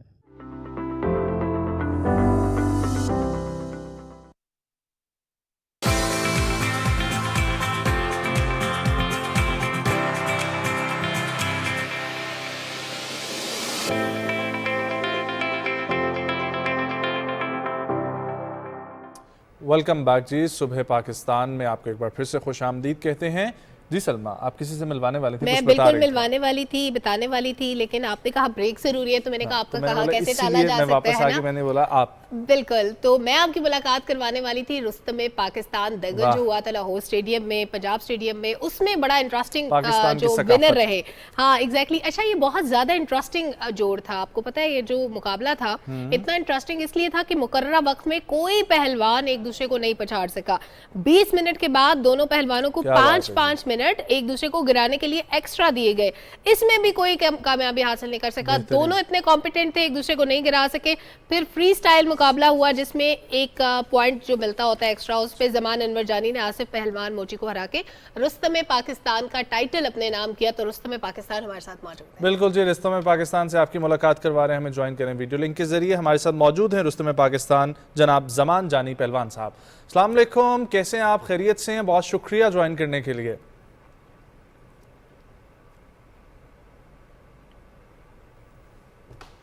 बिस्मिल्लाहिर्रहमानिर्रहीम। वालेकुम अस्सलाम। अल्हम्दुलिल्लाह, थैंक यू आपका, आपने बुलाया मुझे। अरे बहुत शुक्रिया आपका ज्वाइन करने के लिए। बहुत बहुत मुबारक हो आपको रुस्तम पाकिस्तान बनने पर। बहुत ही कमाल का मुकाबला था। सलमा भी इसी हवाले से बता रही थी कि आपका और आपके जो दूसरी तरफ अपोजिट थे उनके बड़ा मैच पड़ा, तो उसके हवाले से तो ज़रा कुछ बताएं।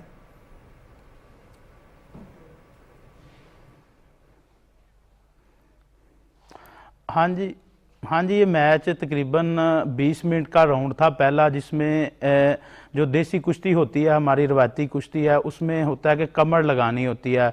मैंने लगानी थी और उसने 20 मिनट में। फिर उसके बाद उनको सेकंड राउंड था जिसमें एक अपना पहलवान को नीचे बैठना था, एक को ऊपर से पकड़ना था। 5-5 मिनट उसमें भी नहीं फैसला हो सका। फिर उसके बाद टेक्निकल पॉइंट जो होता है, फ्री स्टाइल रेसलिंग जो हमारी इंटरनेशनल होती है मैट के ऊपर, उसके मुताबिक जो पॉइंट ले लेता है उसको विनर करार देते हैं। तो अल्हम्दुलिल्लाह मैंने उसको अपने मध्य मुकाबिल थे जो उनसे पॉइंट ले लिया और अल्हम्दुलिल्लाह अल्लाह ताला ने इज्जत दी और मैं रुस्तम पाकिस्तान हो गया। Very nice, very nice. अच्छा, आपके कंपटीशन के बारे में हम मजीद भी जानने में इंटरेस्टेड हैं, लेकिन ये जो आपकी टेबल पे आपका इनाम पड़ा हुआ है, मुझे इसके बारे में थोड़ा सा बताएं कि ये बड़ी इंटरेस्टिंग सी चीज़ है। ये किस चीज़ का सिंबल होता है और ये इनाम में क्यों दिया जाता है? इसका साइज, वेट, इसके लिए भी कोई कैटेगरीज होती हैं?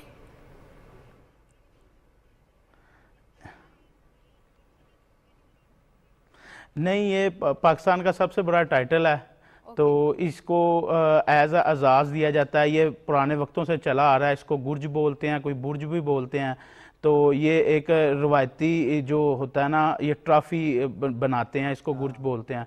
तो ये नाम के तौर पर जो पाकिस्तान का सबसे बड़ा टाइटल होता है रुस्तम पाकिस्तान, उसको दिया जाता है। तो ये एक एजाज़ है बहुत बड़ा जो अल्हम्दुलिल्लाह अल्लाह ताला ने मुझे दिया है। मैं अल्लाह ताला का शुक्रिया अदा करता हूँ इस पर। सही बात है। जमान भाई, मुझे थोड़ा सा आप बताएं अपनी मेहनत के बारे में, क्योंकि यकीनी तौर पर रुस्तम पाकिस्तान बनना बिल्कुल भी आसान ना था आपके लिए भी, और इस खेल को देखते हुए समझ भी आती है। तो क्या फैमिली में ही आपके ये सिलसिला चल रहा था पहलवानी का और कुश्ती लड़ने का, या फिर आपने इसको आगाज़ किया? और फिर जिस तरीके से ये सारा प्रोसेस चला, कौन कौन से मुकाबले आपने खेले? अपनी लाइफ के बारे में बताइए।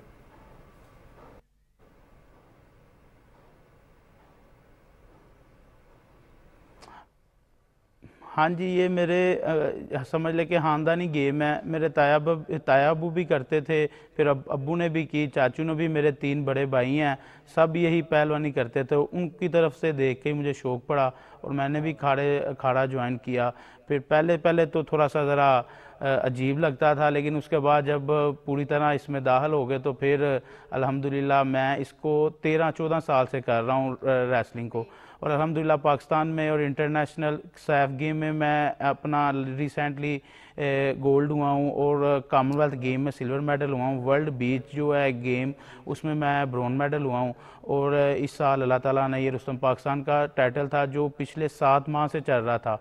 इसमें ये है कि हमारे डिपार्टमेंट पहले ट्रायल हुए हैं, उसके ज़मान बाद भाई हम लोग एक ब्रेक पाकिस्तान की तरफ से, बढ़ना है हमने। जब हम 16 वापस रेसलर आएंगे तो मैं आपसे ये पूछूंगा कि खुराक क्या होती है, मेहनत कितनी होती है, कितने घंटे की ट्रेनिंग होती है। लेकिन अभी वक्त हुआ है न्यूज़ ब्रेक का, कहीं मत जाए हमारे साथ फ्रेंड।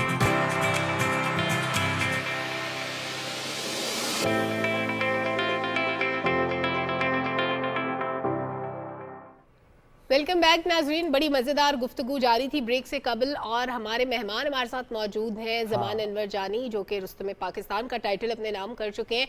बहुत सी बातें तो हमने उनसे पूछी, लेकिन रूटीन क्या होती है, प्रैक्टिस कितनी करते हैं ज़मान साहब, ये ज़रा बताएं कि क्या आपका सिलसिला होता है डेली का?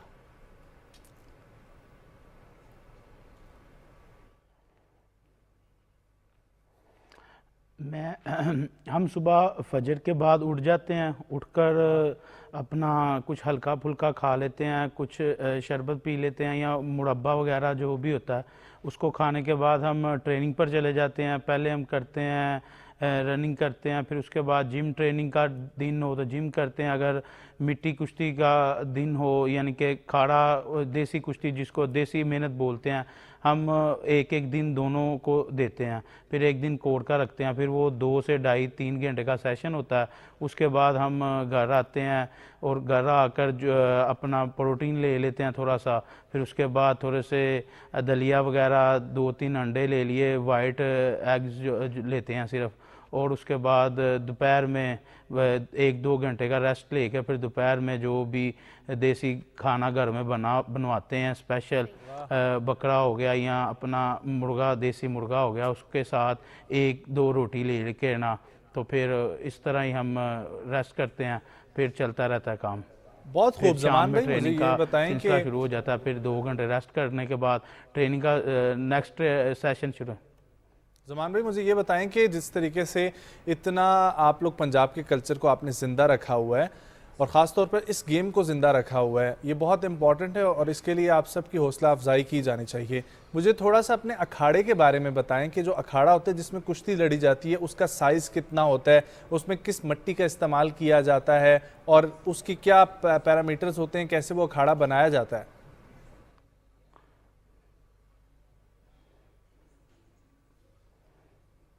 इसका कोई मेजरमेंट नहीं है कि कोई खाड़े बड़े भी होते हैं छोटे भी होते हैं, लेकिन टेक्निकली तौर पर ये नहीं है कि इतना बड़ा खाड़ा होना चाहिए।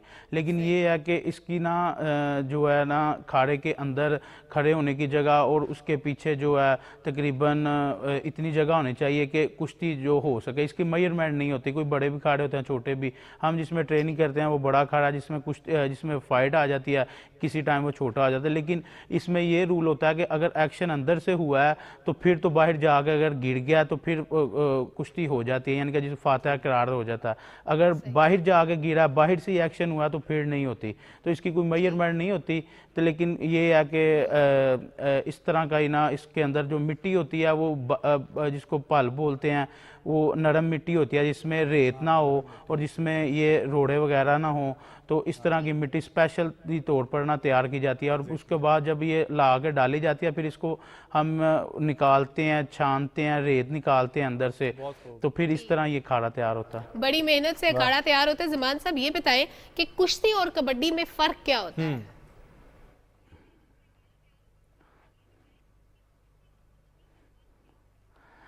ये दोनों डिफरेंट गेम्स हैं। कुश्ती में ये है कि आपने एक दफ़ा ही होना है जो कुछ होना है, मतलब कि 20 मिनट कुश्ती, 30 मिनट कुश्ती, एक दफ़ा ही आपने पकड़ कर उसको गिराना है। कबड्डी में ये होता है कि आपने एक दफ़ा जाना है आना है, ये सिलसिला चलता रहता है।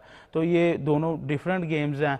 हाँ, कल्चर सेम ही है, जिस तरह ये भी पंजाब का कल्चर है, कबड्डी भी और कुश्ती भी, तो डिफरेंट बहुत ज़्यादा है इसमें। अच्छा, मुझे ये बताएं कि ये जो कुश्ती में डिफरेंट फॉर्म्स भी होती होंगी, जिस तरीके से कबड्डी में भी होती है, एक थप्पड़ों वाली कबड्डी का भी सुना मैं आया, या थप्पड़ों वाली वो कुश्ती होती है, कुछ इसके बारे में भी मुझे बताएं। और फिर ये ख़ास तौर पर कि आप नेशनल टेलीविज़न के ऊपर मौजूद हैं, तो एक रुस्तम पाकिस्तान की क्या दिली ख्वाहिश है, कुछ भी जो आप कहना चाहें अपनी गेम से रिलेटेड, अपने पंजाब के कल्चर से रिलेटेड? क्योंकि मुझे याद पड़ता है कि जब हम स्टूडेंट होते थे, पंजाब यूथ फेस्टिवल में पार्ट लेते थे, या इस तरह के बहुत सारे पंजाब के गेम्स हुआ करते थे, जब हमारे मौजूदा प्राइम मिनिस्टर उस वक्त के वज़ीर आला पंजाब हुआ करते थे, तो उस वक्त भी बहुत फ़रोग़ दिया जाता था पंजाब के कल्चर को और पंजाब की लोकल स्पोर्ट्स को।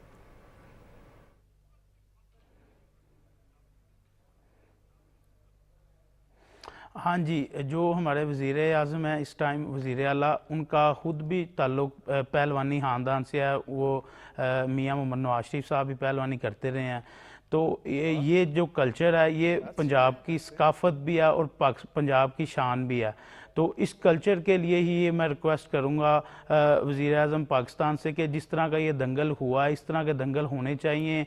मैं देख रहा हूँ कि इतना ज़्यादा शौक़ बढ़ गया है, लोगों की कॉलें आ रही हैं, लोग कह रहे हैं कि हमने भी पहलवानी करनी है। इस तरह के दंगल, इस तरह के दंगल कुश्तियाँ अगर होती रहेंगी, अब ये कंपटीशन 4 से 5 माह 7 माह से चल रहा है, तो इस तरह के अगर कंपटीशन होते हैं तो मज़ीद इंशाअल्लाह ताला कल्चर में भी, हमारी रेसलिंग में भी इजाफा होगा और इंशाअल्लाह नया टैलेंट भी आगे आएगा। और ये स्टाइल, डिफरेंट स्टाइल हैं, जो हमारी ये मिट्टी की कुश्ती है ना, ये हमारा कल्चर है। जी जी ज़मान साहब, ये बताएं कि एक पहलवान एक दिन में खाता क्या कुछ है? बड़ी मिथ्स होती है कि पहलवान बहुत ज़्यादा खाते हैं, देसी घी, 3-4 पराठे, 5-6 अंडे, 12-12 अंडों के बारे में भी मैंने सुना है। तो ज़रा ये आप इसके बारे में बता दें कि एक पहलवान की खुराक एक दिन की कितनी है?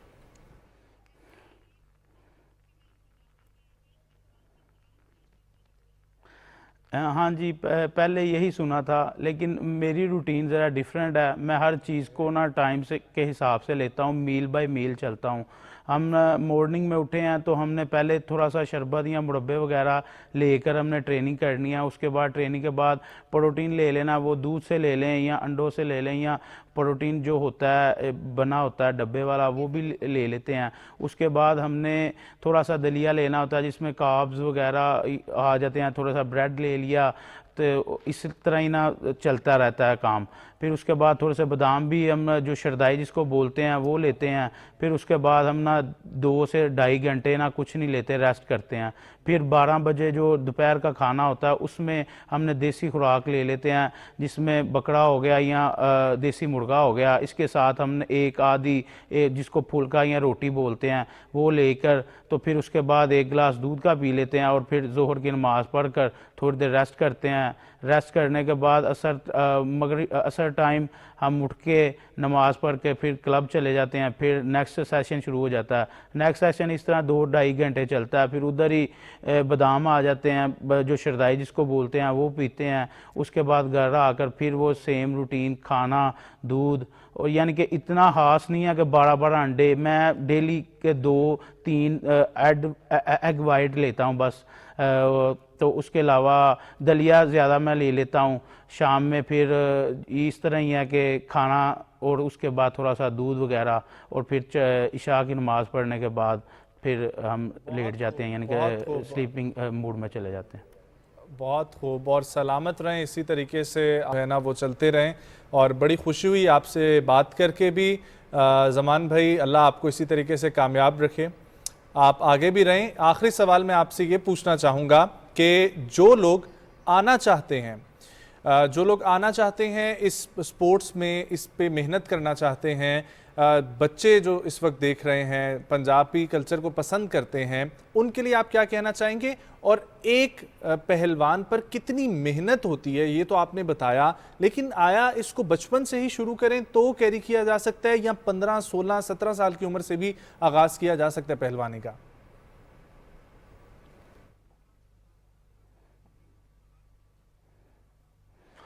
हाँ जी, पैगाम तो मेरा सबके लिए यही है कि ये हमारा कल्चर है, इसको ज़िंदा करना चाहिए। आएँ अखाड़ों में, पहलवानी करें या ना करें, लेकिन अपने जिस्म को, अपनी बॉडी को टाइम दें और इंशाल्लाह ताला आप इस तरफ आएंगे तो आप 100 बड़ाइयों से, और हमारे जो बड़े थे वो कहते थे कि जब अब आदमी अखाड़े में आ जाता है या बच्चा अखाड़े में आ जाता है तो वो 100 बड़ाइयों से बच जाता है, यानी कि 100 बुरे कामों से वो बच जाता है। तो माँ बाप को भी चाहिए और बच्चों को भी चाहिए कि इस तरफ आएँ और इस खाड़ों को आबाद करें और हॉस्पिटलों को वीरान करें। ठीक, ज़मान साहब, एक पहलवान, ज़ाहिर अपने रूटीन के बारे में, बाकी चीज़ों के बारे में तो बताया, साल में उनके कॉम्पिटिशन्स कितने होते हैं कबड्डी के या दंगल जो होते हैं कुश्ती के, वो कितने होते हैं एक साल में?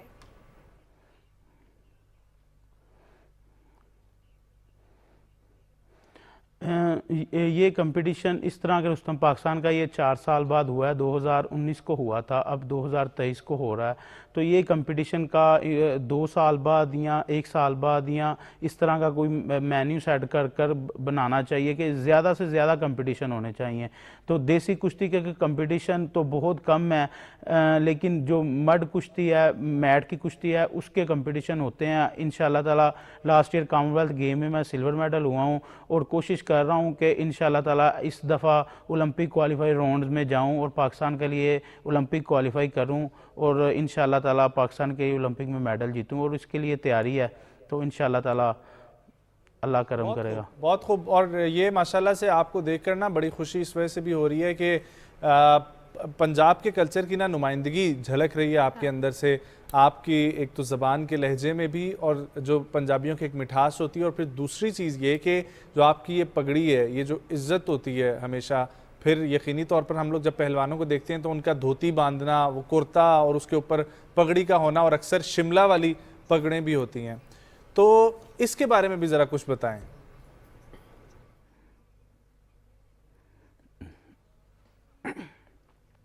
हाँ जी, ये हमारा कल्चर है। जब हम मिट्टी कुश्ती के इवेंट में जाते हैं तो हम इस तरह है कि कुर्ता लाचा और पग और इस तरह ही हम चलते हैं, और हमारी एक सलामी होती है, वो उसके मुताबिक जो पंजाब का कल्चर है, जैसे सदियों से चला आ रहा है, हम इसको ज़िंदा कर हम मुतवातर एक ड्रेस तैयार करवाते हैं, जो हर कंपटीशन पर अलहदा एक ड्रेस तैयार होता है, और पूरी इसकी हम कोशिश करते हैं कि ये इस कल्चर को और इस देसी कुश्ती को ज़िंदा रखा जाए, और जो जिस तरह चला आ रहा है इस तरह इंशाल्लाह चलाया जाए। इंशाल्लाह जी, बहुत शुक्रिया। रुस्तम पाकिस्तान ज़मान जानी पहलवान हमारे साथ मौजूद थे। सलामत तरीके से आगे बढ़ते रहें, और ये बहुत ज़रूरी है कि हम लोग जो है पंजाब के बारे में बात किया करें। एक ब्रेक की तरफ बढ़ना है, वापस आएंगे, कंटिन्यू करेंगे हमारे साथ।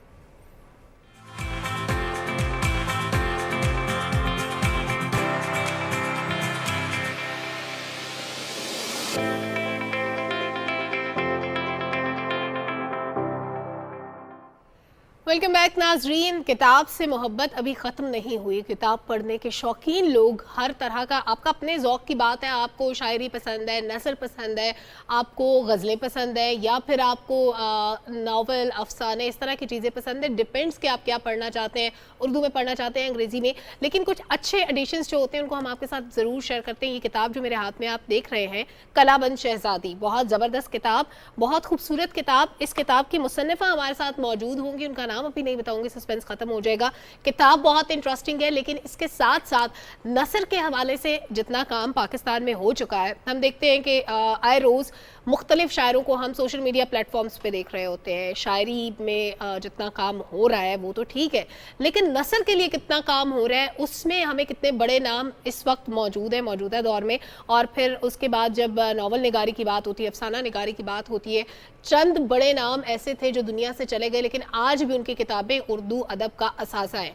उसके बाद आने वाली नस्ल जो हमारी जनरेशन के लोग हैं, उसमें कितने क्रिएटिव राइटर्स मौजूद हैं, ये मेरा ख्याल है चंद गिने चुने होंगे जिनको फिंगर टिप्स पे गिना जा सके। बिल्कुल इसी तरह से है, लेकिन हम लोग देखें सलमा, अगर इस पूरे एरिया को स्टडी किया जाए, तकरीबन आज से 10 साल पहले तक कहीं इसका ज़ौक़ और शौक़ कम होने लग गया था। लेकिन अभी मैं ये देखता हूँ जो अपने इर्द गिर्द, शायद मेरा हल्का अहबाब इस तरीके का बन चुका है, लेकिन मुझे ऐसा लगता है कि अब दोबारा से नौजवानों का रुख इस तरफ होने लग गया, और लोग शायरी की तरफ, नसर की तरफ आने लग गए। हमारे पुराने शायरी के अंदर जो मयारी शायरी है वो बहुत कम है। मयारी शायरी, अच्छी शायरी, बामकसद शायरी, फेसबुक शायरी बहुत ज्यादा है, ट्रकों वाली शायरी बहुत ज्यादा है, लेकिन जो अच्छी शायरी है, और उसके बारे में एक और लफ्ज आजकल कहा जाता है, वो खैर गुफ्तगू में हम लोग शामिल करेंगे। हमारे साथ शख्सियत मौजूद है, आपकी मुलाकात करवाते हैं। मारूफ कहानीकार हैं, शायरा हैं, मुसव्विरा हैं, जनाब मुसन्निफा हैं। हमारे साथ मौजूद हैं मोहतरमा मुअज़्ज़िमा तनवीर साहिबा। अस्सलाम वालेकुम मैम। जी वालेकुम, खुश आमदीद, खैरियत से हैं आप? जी खुदा। अगर हम 75 साल के इस हमारे नसर के अदब पे गुफ्तगू करें तो एक जनरल पॉइंट ऑफ व्यू से रिलेटेड आपको ये 75 साल कैसे लगे?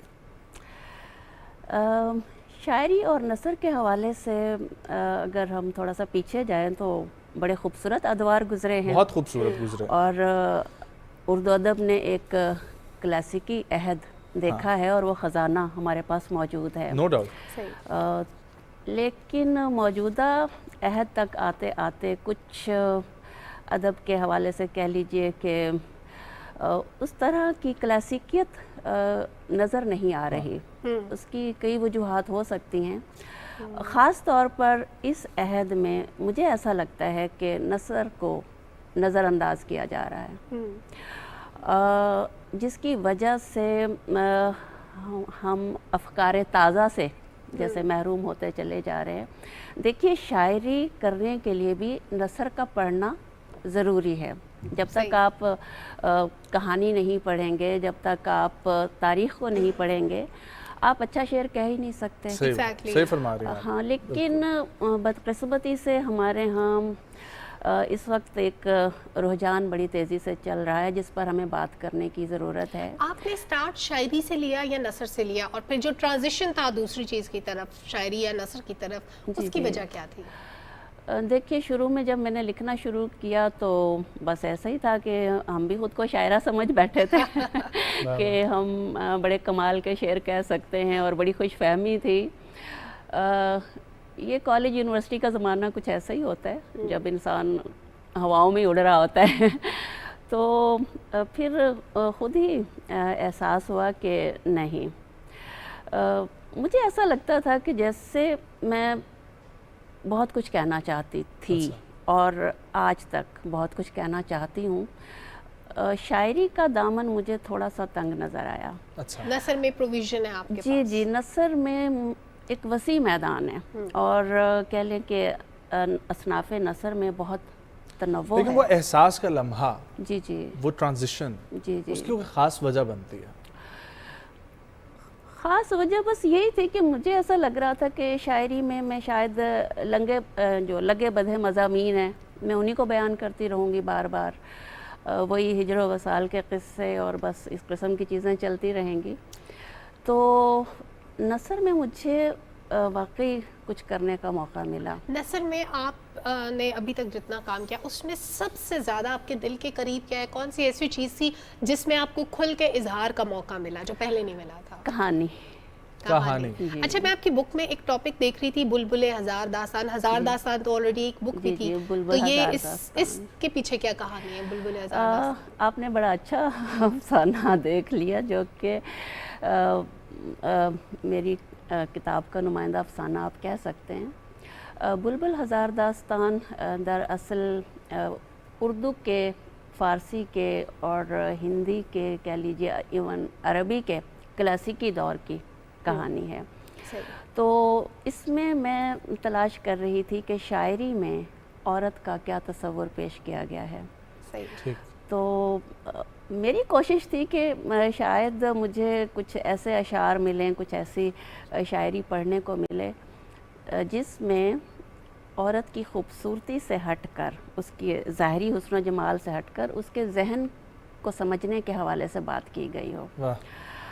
लेकिन अफसोस कि ऐसा नहीं हो सका, और मेरा ये वाहिद अफसाना है जिससे मुकम्मल करने में तकरीबन मुझे 7 बरस लगे, क्योंकि मेरी तहकीक जारी थी। और ये जो आपकी तहकीक थी, जी जी, इसके अंदर ये नसाई अदब का जो आप जिक्र कर रही हैं, इसमें 75 साल में आपको कोई ऐसा मुसव्विर, कोई ऐसा कहानीकार या कुछ भी हम लोग देखें अगर नसर में या शायरी में ऐसी कोई शख्सियत नहीं मिली जिन्होंने खूबसूरती और ज़ाहिरी जमाल हुस्न से हटकर जहन साजी पे काम किया हो? ऐसा मौलाना हाली साहब ने और अल्लामा इकबाल साहब ने ज़रूर लिखा है ख़वातीन के मुतालिक। हो सकता है कुछ और शुरा भी हों, लेकिन ज़्यादातर जो इर्तकाज़ तवज्जो है वो औरत का ज़ाहरी हुस्न व जमाल है। हाँ जी, उस पर ज़्यादा तवज्जो दी गई है। तो ये जो मेरा अफसाना जिनका इन्होंने अभी ज़िक्र किया, बुलबुल हज़ार दास्तान, ये दरअसल एक एहतजाज है इस सोच के ख़िलाफ़, ठीक है, कि औरत सिर्फ जिस्म नहीं है, वो जहन है, वो एक जीता जागता वजूद है जो सोचती है, जिसके अंदर आला तख्लीकी सलाहियतें हैं। मैं वैसे इंतहाई अदब के साथ पूछना चाहूँगा, आप क्या राय रखती हैं सादत हसन मंटो के हवाले से?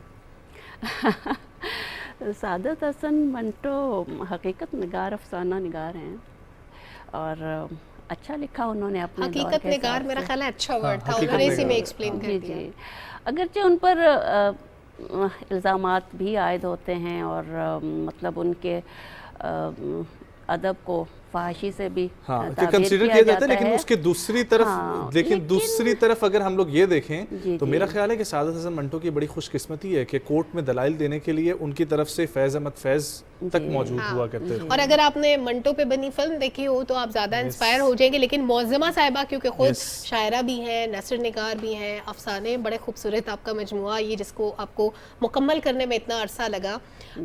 शायरी में कोई ऐसा काम आपका या आपकी कोई ऐसी शायरी का हिस्सा जो आपको बहुत पसंद हो, मैं चाहती हूँ अगर आप हमारे साथ शेयर कर दें, क्योंकि आपके काम का हिस्सा तो वो है, आपकी मेहनत तो वो है, तो उसको क्यों ना शेयर किया जाए।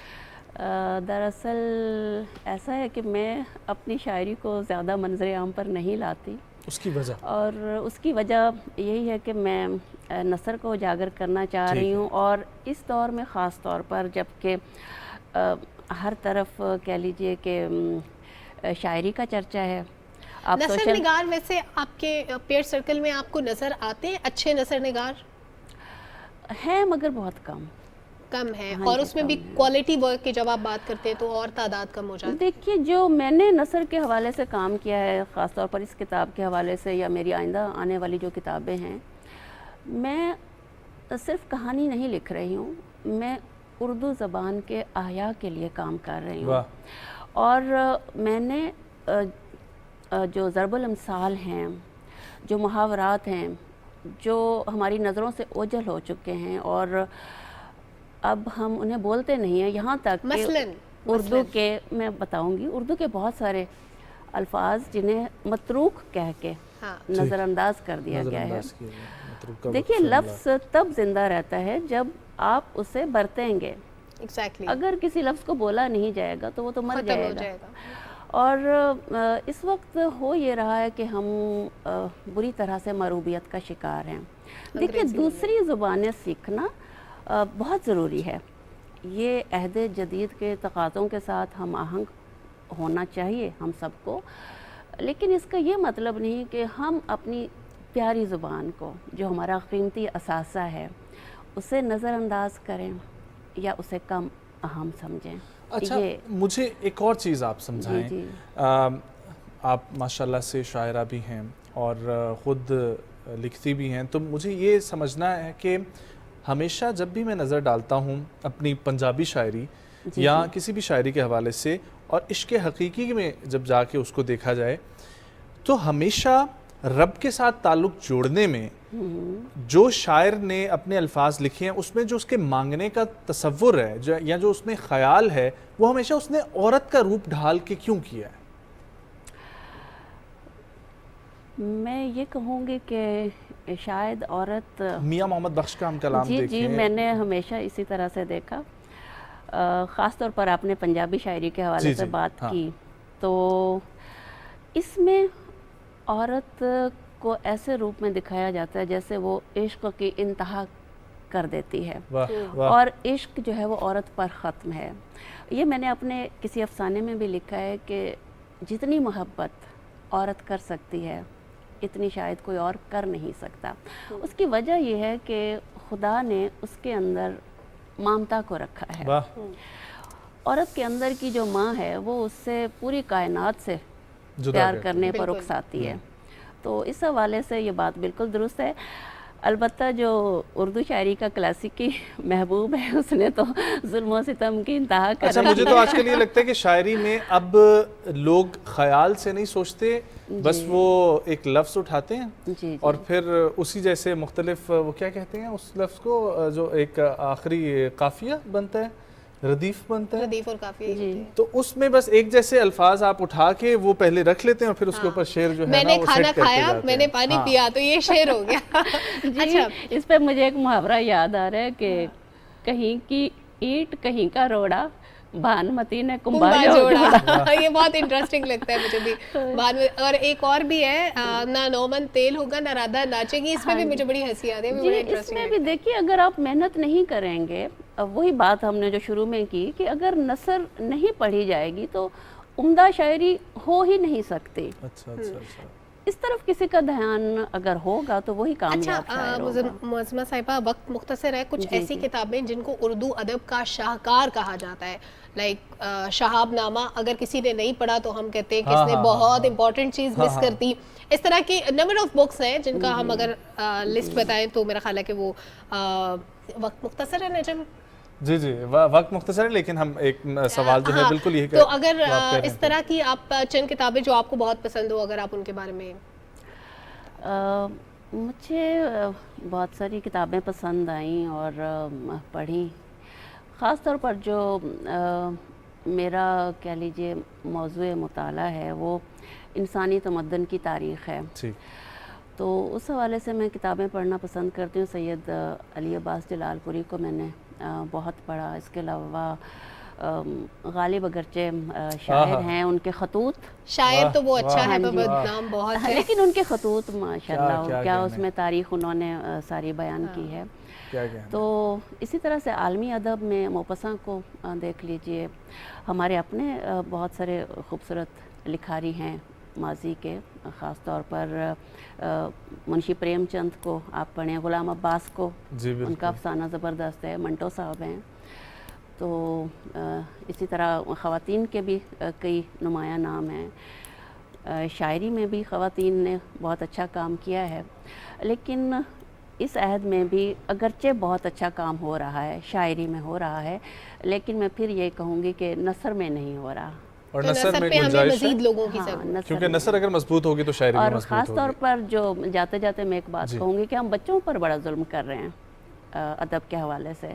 यकीन कीजिए बच्चे बड़े महरूम हैं, हालांकि बच्चा हमारा बुनियादी कारी है, वो बुनियादी हमारा सामे है, उसके लिए अदब हम तख्लीक नहीं कर रहे, और अगर कर रहे हैं तो वो जज्बा नहीं है। और लेकिन मैंने आपके काम में देखा आपकी बच्चों की कहानियां। जी, मैं बच्चों के लिए कहानियां लिखती हूं। सलामत रहें। बहुत शुक्रिया मुअज़्ज़मा साहिबा आपका आने के लिए, बहुत अच्छा लगा आपसे गुफ्तगू करके। एक ब्रेक शामिल करेंगे, वापस आएंगे, आखिरी टॉपिक आखिरी गेस्ट की तरफ बढ़ेंगे, कहीं मत जाएं, सुबह पाकिस्तान के साथ रहें।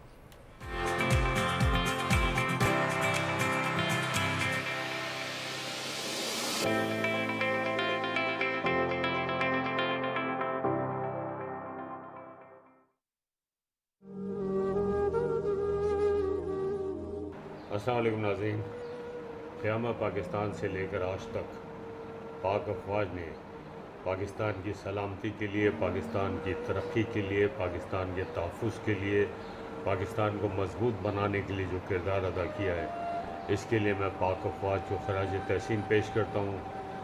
किसी भी सूरत में आप देखें, कभी ज़लज़ला आया, कभी सैलाब आया, कभी दहशतगर्दी हुई, कभी जंग मुसल्लत हुई, हर सूरत में पाक अफ़वाज ने भरपूर किरदार अदा किया और आवाम को तहफ़्फ़ुज़ दिया है। मैं पाक अफ़वाज की कामयाबियों पर उनको मुबारकबाद पेश करता हूँ, और जो पाक अफ़वाज के जवान शहीद हुए उन सबको मैं ख़राज अक़ीदत पेश करता हूँ।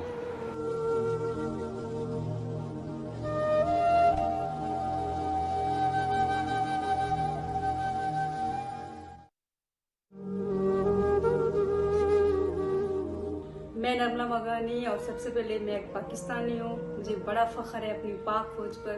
पाकिस्तान जिंदाबाद।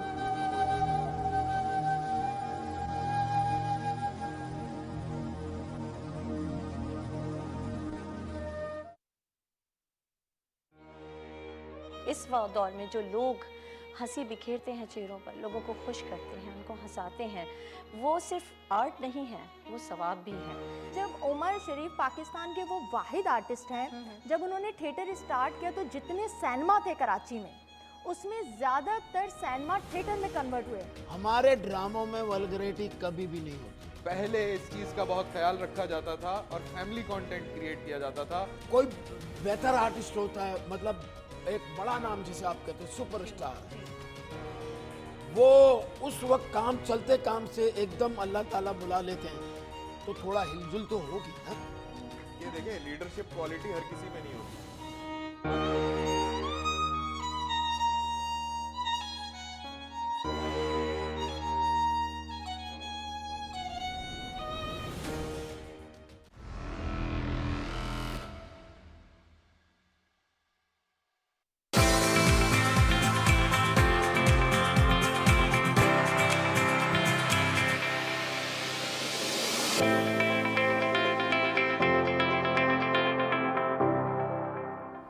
वेलकम बैक नाजरीन। रैशनल यूज़ ऑफ टेक्नोलॉजी की हम हमेशा बात करते हैं और टेक्नोलॉजी में सोशल मीडिया का रोल बड़ा इंपॉर्टेंट है। हमारे फ़ोन में 10,000 किस्म की एप्लीकेशंस होती हैं जिसमें हम लोगों से इंटरेक्ट कर रहे होते हैं, लेकिन उस इंटरेक्शन के दौरान कभी कभार ऐसा होता है कि मालूमात का तबादला होता है और अक्सर और बेशतर ऐसा होता है कि जो मालूमात शेयर की जा रही होती हैं उसमें मैनिपुलेशन बहुत ज़्यादा होती है, उसमें ऐसी बातें बहुत सी होती हैं जो तहरीफ शुदा होती हैं, उसमें आयात होती हैं, उसमें अहादीस ऐसी होती हैं जिनमें तब्दीलियाँ की गई होती हैं अपनी मर्ज़ी के मकासद के तहत। उसमें मीनिंग्स को चेंज कर दिया जाता है, तर्जुमे को तब्दील कर दिया जाता है और एक आम कारी उसको उसी तरह से फॉरवर्ड और शेयर करना शुरू कर देता है। यूँ क्या होता है कि एक गलत बात फैलनी शुरू हो जाती है बगैर तहकीक के। ये प्रोपेगेंडा का बड़ा इंपॉर्टेंट टूल है। 5th जनरेशन वॉर की जब हम बात करते हैं तो 5th जनरेशन वॉर में क्या होता है, टेक्नोलॉजी के थ्रू दूसरी नेशंस के अंदर जिस तरह फेक न्यूज़ को इंजेक्ट किया जाता है, जिस तरह प्रोपेगेंडा किया जाता है, बड़ा इंपॉर्टेंट टूल होता है ये 5th जनरेशन वॉर का। तो प्रोपेगेंडा को काउंटर करने के लिए ख़ास तौर पे हमारा जो तौहीन रिसालत का कानून है उसकी इम्प्लीमेंटेशन की बात करते हैं तो वो सोशल मीडिया पे जहाँ पे तौहीन हो रही होती है उस पर भी लागू होती है। सही बात है। तो हमने इस गुस्ताखाना मवाद को डिस्करेज कैसे करना है, इसको ख़त्म कैसे करना है, इस पर हम हमेशा बात करते हैं। आज भी यही टॉपिक है हमारे सेगमेंट। बिल्कुल जी, और हमारे साथ बात करने के लिए मौजूद हैं मजहबी स्कॉलर जनाब डॉक्टर आफ्ताब अहमद राय साहब। अस्सलाम वालेकुम डॉक्टर साहब, thank you for coming. Doctor साहब, बहुत अहम मौजू और सोशल मीडिया पर गुस्ताखाना मवाद की तशहीर, इसको रोकने के लिए किन किन इक़दामात से गुजरने की ज़रूरत है, मैं चाहूँगा आप इन पर रोशनी डालें। जी, बिस्मिल्लाहिर्रहमानिर्रहीम। आप दोनों ने बड़े अहम मौजू की तरफ तवज्जो दिलाई है और जैसे आपने ज़िक्र किया कि बग़ैर किसी तहकीक के और कंफर्म किए हम एक ख़बर को फैला रहे होते हैं और आदाद शुमार के मुताबिक पाकिस्तान में तकरीबन 10 करोड़ लोग सोशल मीडिया यूज़ कर रहे हैं। अच्छा, बहुत और 10 करोड़ बहुत बड़ी तादाद है। और बग़ैर किसी तहकीक के हम कोई पोस्ट है, कोई भी मटेरियल है उसको शेयर कर रहे होते हैं। तो बड़ा बुनियादी उसूल तो मैं कुरान पाक से आगाज़ करना चाहूँगा। अल्लाह रब्बुल इज़्ज़त ने फरमाया, या अय्युहल्लज़ीना आमनू इन जाअकुम फासिकुम बिनबइन फतबय्यनु अन तुसीबू कौमम बिजहालतिन फतुस्बिहू अला मा फ़अलतुम नादिमीन। कि ए अहले ईमान, जब भी कोई तुम्हारे पास फासिक ख़बर लेके आए तो उसकी तहकीक कर लिया करो, तफ्तीश कर लिया करो। कहीं ऐसा ना हो कि तुम वो ख़बर जो बेबुनियाद ख़बर है उसको फैला बैठो और बाद में तुम्हें शर्मिंदगी उठानी पड़े। तो सोशल मीडिया में एक जो बहुत बड़ा मसला है और ख़ास करके हमारी जो यूथ है वो बग़ैर किसी तहकीक के कोई पोस्ट उनके सामने से गुज़री जो अनयूजुअल है तो उसको फैलाने में वो एक बड़ा अहम किरदार अदा करते हैं। आपने कहा कि इसकी रोकथाम कैसे हो सकती है, ख़ास करके गुस्ताखाना मटेरियल जो हमें सोशल मीडिया पे नज़र आता है। तो पिछले दिनों वज़ारत मज़हबी उमूर और बैनुल मज़ाहिब हमहंगी जो पाकिस्तान की है, उन्होंने कुछ हिदायत जारी की हैं और वो बहुत सिग्निफिकेंट हैं। उसको बयान करने से पहले मैं फेडरल इन्वेस्टिगेशन एजेंसी जो है उन्होंने एक केस पकड़ा पिछले दिनों। ये चीज़ें हमें चाहिए सुनने। उसमें क्या हुआ कि 4 लोगों ने मिलके एक ग्रुप बनाया गुस्ताखाना मटेरियल का और फिर 2022 में वो 4 अफराद पकड़े गए तो पता चला कि उनके फॉलोअर्स की तादाद 32,000 तक पहुँच चुकी है। अब इसकी रोकथाम कैसे हो सकती है? इसमें सबसे पहली बुनियादी जिम्मेदारी तो हमारे ऊपर आयद होती है कि हम आगाही पैदा करें लोगों के दरमियान भी कि कोई भी ख़बर जो है वो अगर गुस्ताखाना मटेरियल रखती है तो हमने रिपोर्ट कहाँ करना है। तो जैसे मैंने अर्ज़ किया, फेडरल इन्वेस्टिगेशन एजेंसी हमारी है, PTA है, पाकिस्तान टेलीकम्युनिकेशन अथॉरिटी, और वजारत मजहबी उमूर। ये 3 प्लेटफॉर्म्स हैं। जब भी कोई मटेरियल ऐसा नज़र से गुजरे तो कोई रिएक्शन करने से पहले हमें फौरी तौर पे इन 3 प्लेटफॉर्म्स पे उसको रिपोर्ट करना चाहिए ताकि उसके खिलाफ एक्शन लिया जा सके, तहकीक हो सके और वो मटेरियल आगे ना जिक्र नहीं कर रहे जिसमें एक फातिमा जिन्ना यूनिवर्सिटी के प्रोफेसर भी शामिल थे? जी, इसमें कई वाक़यात हैं। मैं आपको सिर्फ एक मिसाल दी, ऐसे कई दर्जनों वाक़यात। लेकिन मुझे अच्छा लगा कि हमारी पाकिस्तानी एजेंसीज की तरफ से जो आप वाला किस्सा अगर मुख्तलिफ है, मेरा वाला मुख्तलिफ है, तो बहुत अच्छी बात है कि 2-3 ऐसे एक्शंस पास्ट में भी लिए गए हैं। लेकिन ये बहुत ज़रूरी है कि ऐसे इकदाम की तरफ हमारी एजेंसीज और फिर हमारी गवर्नमेंट के लॉज हैं मौजूद और जिन पर काम पहले भी होता रहा है, आगे भी होता रहेगा। लेकिन अवाम की जिम्मेदारी क्या बनती है? खालिसतन एक इंडिविजुअल जो यूज़ कर रहा है सोशल मीडिया, उसने क्या क्या स्टेप्स फॉलो करने हैं? जी, मैंने जैसे अर्ज़ किया कि पहला स्टेप तो ये है कि हमें ये भी पेश नज़र रखना चाहिए कि कौन सा मटेरियल हमने देखना है, कौन सा नहीं देखना।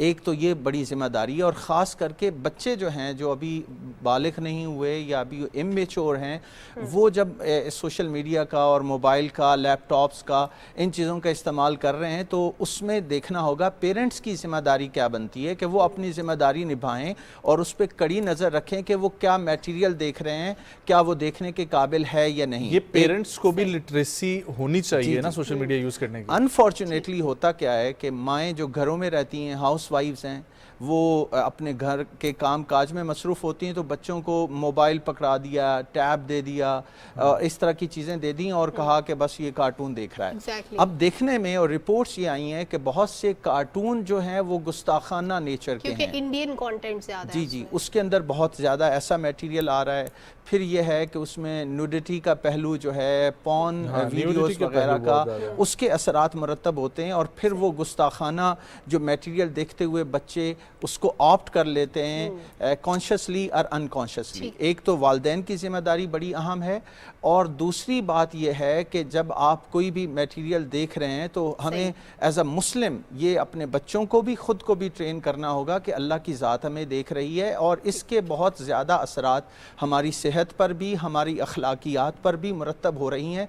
तो रोकने के लिए हमारे सामने सबसे ज़्यादा ज़िम्मेदारी पेरेंट्स की, हमारी हुकूमतों की और हम सब की ये बनती है कि हम नबी अकरम सल्लल्लाहु अलैहि वसल्लम के किरदार व अखलाक और आपकी सीरत के पहलुओं को उजागर करें कि किस चीज़ को देखना है, क्योंकि हमारी आँख, हमारा हाथ और हमारे जिस्म का हर उज़्व, उसके लिए हम अल्लाह के सामने जवाब दे हैं। और कुरान पाक में आता है, यौम तशहदु अलैहिम अलसिनतुहुम व अयदीहिम व अर्जुलुहुम बिमा कानू यामलून, कि जब क़यामत का दिन होगा तो तुम्हारी आंखें, तुम्हारे हाथ, तुम्हारे पाँव तुम्हारे खिलाफ गवाही देंगे।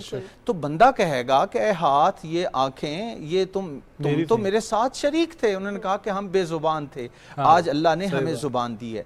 तो sense of responsibility, accountability before God, और फिर यह है कि उसके असरात, आप जब सोशल मीडिया यूज़ कर रहे हैं तो आपका वो सारा डेटा जो है वो मुख्तलिफ लोगों के पास जा रहा है, और किसी मौका पर आपके बारे में अगर कोई तहकीकात होती हैं तो शर्मिंदगी का सामना भी करना पड़ सकता है। जब आप किसी कंटेंट को आगे शेयर कर सकते हैं या करते हैं तो उसके नतीजे में आपके खिलाफ केसेस भी बन सकते हैं। तो इसलिए ये एक स्टेप लेने की ज़रूरत है। अच्छा डॉक्टर साहब, हमारा चूँकि मकसद आगाही फैलाना है, तो मिसयूज़ ऑफ ब्लास्फेमी लॉ, इसके बारे में अगर आप बात करें, कितना ये मिसयूज़ होता है लॉ? देखिए, एक तो ये है कि ब्लास्फेमी लॉ का होना इंतहाई सिग्निफिकेंट है, और ये सिर्फ मुसलमानों के यहाँ या पाकिस्तान में नहीं, पूरी दुनिया में है। ये जुडाइज़म में, क्रिश्चियनिटी में, बाइबल के अंदर ख़ुद इसके हवाले से कवानीन हैं। तो जो मुक़द्दस शख्सियात हैं, जो मुक़द्दस प्लेसेस हैं, जो हमारा सीक्रेट लिटरेचर है, उसके हवाले से, या कुछ जो हमारे अकायद, इबादात या हमारे शायर हैं, उनके हवाले से, या पूरी दुनिया में एक कानून है और उसकी पैरवी की जाती है। तो कानून का होना तो ठीक है, लेकिन जो प्रोसीजर में कुछ खराबियां हैं, या फिर लोग अपनी ज़ाती दुश्मनी, अनाद, तअस्सुब की वजह से वो किसी पर केस बना देते हैं, तो ये मामला इंतहाई सोच विचार का मामला है कि हम खौफ खुदा भी करें। और फिर यह है कि अब तो पाकिस्तान ने भी ऐसे लॉज इंट्रोड्यूस करवा दिए हैं कि अगर किसी के ख़िलाफ़ आप ब्लास्फेमी का केस करते हैं और वो प्रूव नहीं होता, then you will be punished. तो उस पनिशमेंट से बचने के लिए और अल्लाह ताला की निगाह में और लोगों की नज़र में अपनी क्रेडिबिलिटी बरकरार रखने के लिए हमें इसका मिसयूज़ नहीं करना चाहिए।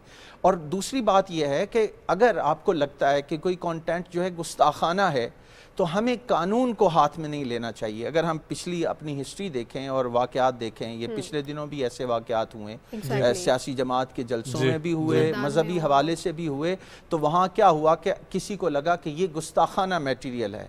तो जब एक इस्लामी मुल्क के अंदर आप रहते हैं, वहाँ पे अदालतें मौजूद हैं, एक कानून ज़ाब्ता मौजूद है, तो कभी भी कानून को हाथ में लेने की ज़रूरत नहीं है। आप राइट प्लेटफॉर्म पे उसकी कंप्लेंट करें, उस केस को ले जाएं। अगर वो जुर्म साबित हुआ तो उसे सज़ा मिलेगी, और अगर वो जुर्म साबित नहीं या वो गुस्ताखाना मटेरियल नहीं है, तो किसी भी इंसान को किसी भी हवाले से नुकसान पहुंचाना ये हमें ज़ेब नहीं देता, हमारी शराफत को ज़ेब नहीं देता। कुरान पाक ने एक उसूल दिया है कि अगर किसी ने एक ऐसे शख्स को जो मासूम है, जिस पे जुर्म साबित नहीं हुआ, आप उसके कत्ल का सबब बनते हैं, तो आपने पूरी इंसानियत का कत्ल किया। वमन अहयाहा फकअन्नमा अहयन्नास जमीआ। और अगर आपने एक मासूम की जान बचाई तो पूरी इंसानियत की जान बचाई। तो ये जिम्मेदारी का एहसास जितना ज़्यादा हमारे अंदर पैदा होता चला जाएगा, मैं समझता हूँ ये वाक़यात कम होंगे। और दूसरी बात यह है कि इस्लाम का और मुसलमानों का और हमारे कल्चर का ये पहलू भी हमें पेश नज़र रखना चाहिए कि इस्लाम एक आलमगीर मज़हब है। इसकी तालीमात के अंदर आलमगीरियत और यूनिवर्सैलिटी है। इसमें क्रिश्चियंस हों, ज्यूज़ हों या किसी भी मज़हब के रहने वाले, उन्हें पूरी आज़ादी है अपने मज़हब पर अमल करने के हवाले से, अपने शायर और अपने मुक़द्दस जो उनके रिलीजन की चीज़ें हैं उसके मुताबिक ज़िंदगी, कानूनी हक़ उन्हें है, सियासी हक़ है, मुआशी और माशरती हक़ है। और ये किसने दिया है? ये नबी अकरम सल्लल्लाहु अलैहि वसल्लम ने दिया है। डॉक्टर साहब, मुझे ये बताएं, मैं अपनी जनरेशन की तरफ से एक गिला करना चाहता हूँ अपने तमाम ही बड़ों से, और उसकी वजह यह है कि हम लोग जब से मैंने यहाँ पर ज्वाइन किया, हम लोग ऐसे टॉपिक्स डिस्कस कर रहे हैं जो बहुत ज़रूरी थे हमें पढ़ाए जाने, स्कूल के अंदर, कॉलेज के अंदर, यूनिवर्सिटी के अंदर।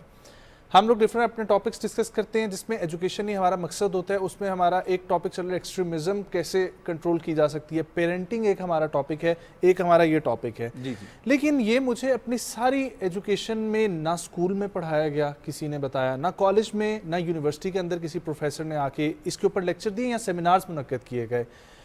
आपको नहीं लगता कि आज भी वक्त की ज़रूरत है कि जो हम आज टीवी पे बैठ के बात कर रहे हैं, ये रिमोट कंट्रोल लोगों के पास है, किसी ने देख लिया तो वो देखेगा, लेकिन जब स्कूल, यूनिवर्सिटी और कॉलेज के अंदर बच्चा पाबंद होता है सुनने के लिए, तो वहाँ पर बिठा के उसको ये लिटरेसी दी जाए।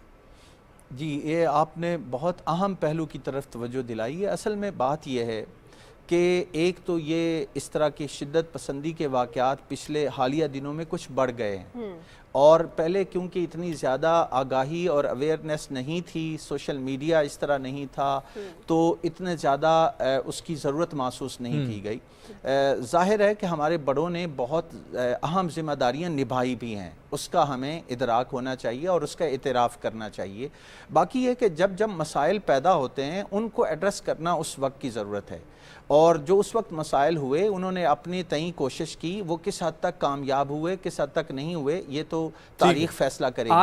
आज के दौर में मैं समझता हूँ कि इसको निसाब के अंदर शामिल करने की ज़रूरत है, और ये इंतहा पसंदी, ये शिद्दत पसंदी, और इसका आगाज़ मैं समझता हूँ, पहले मैंने जैसे अर्ज़ किया कि इसका आगाज़ हमारी फैमिली से और माँ से होता है।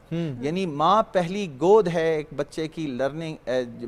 माँ जो है उसकी गोद में एक बच्चा जब पलता है तो माँ का उसके साथ रवैया कैसा है, वो उसको कहीं शिद्दत पसंदी के साथ तो नहीं डील करती, उसको टॉर्चर, फिज़िकल टॉर्चर है, एक मेंटल टॉर्चर है। तो नफसियाती तौर पे हम जब उनके हुकूक नहीं मिलते, डेप्रीवेशंस, महरूमियाँ होती हैं, एक बच्चे को आप बात करने नहीं देते, उसकी पसंद नापसंद का आप ख्याल नहीं करते, अपनी बात उस पर मुसल्लत करना चाहते हैं, तो वो वे आउट तलाश करता है कि कोई मुझे मौका मिले कि मैं अपनी उस बात का इजहार करूं। तो ज़रूरत इस चीज़ की है कि हम न सिर्फ अपनी बात बच्चों तक और दूसरों तक पहुंचाएं, बल्कि उनको सुने, उनके इश्यूज क्या हैं। हमारे पास वक्त ही नहीं है, और अनफॉर्चुनेटली इकोनॉमिकली हमारा मुआशरा इस वक्त इतनी वो गिरफ्त में है कि हर बंदा पैसा कमाने के चक्कर में, की दौड़ में कामयाबी का मकसद ही यहाँ पर ये समझा गया है कि तो अब तालीम और तरबियत, काउंसलिंग, बच्चों के साथ बैठना, उनके लिए वक्त निकालना, उनको गाइड करना, उनके सवालात पर एग्रेसिव होने की बजाय प्यार से, लॉजिक के साथ। और मैडम ने बात की रैशनैलिटी की, कि आप रैशनलिज्म के साथ, अक्ल के साथ, दलील के साथ, लॉजिक के साथ अपनी बात पहुंचाएं और दूसरे को इख्तलाफ राय का हक भी दें, अपनी बात समझाएं। सबसे अहम बात यह है कि जब आप अपनी बात मुसल्लत करना चाहते हैं तो कोई बंदा आपकी बात सुनता नहीं। डॉक्टर साहब, माजरत के साथ हमारा वक्त ख़त्म हुआ चाहता है, लेकिन बहुत खूबसूरत गुफ्तगू, बहुत अच्छा लगा। और मेरा ख्याल है कि ये 10-15 मिनट की गुफ्तगू जो है वो मौजू को समेट नहीं सकती, इसलिए आप तमाम लोगों से रिक्वेस्ट है कि ख़ुद भी इसके बारे में पढ़ें, स्टडी करें, एक दूसरे के साथ बैठें और समझाएं एक दूसरे को। एंजॉय करें वीकेंड को। मुलाकात होगी मंडे को। मुझे, सलमा को, सुबह पाकिस्तान को दीजिए इजाज़त। बहुत सारा ख्याल रखें। अल्लाह हाफ़िज़।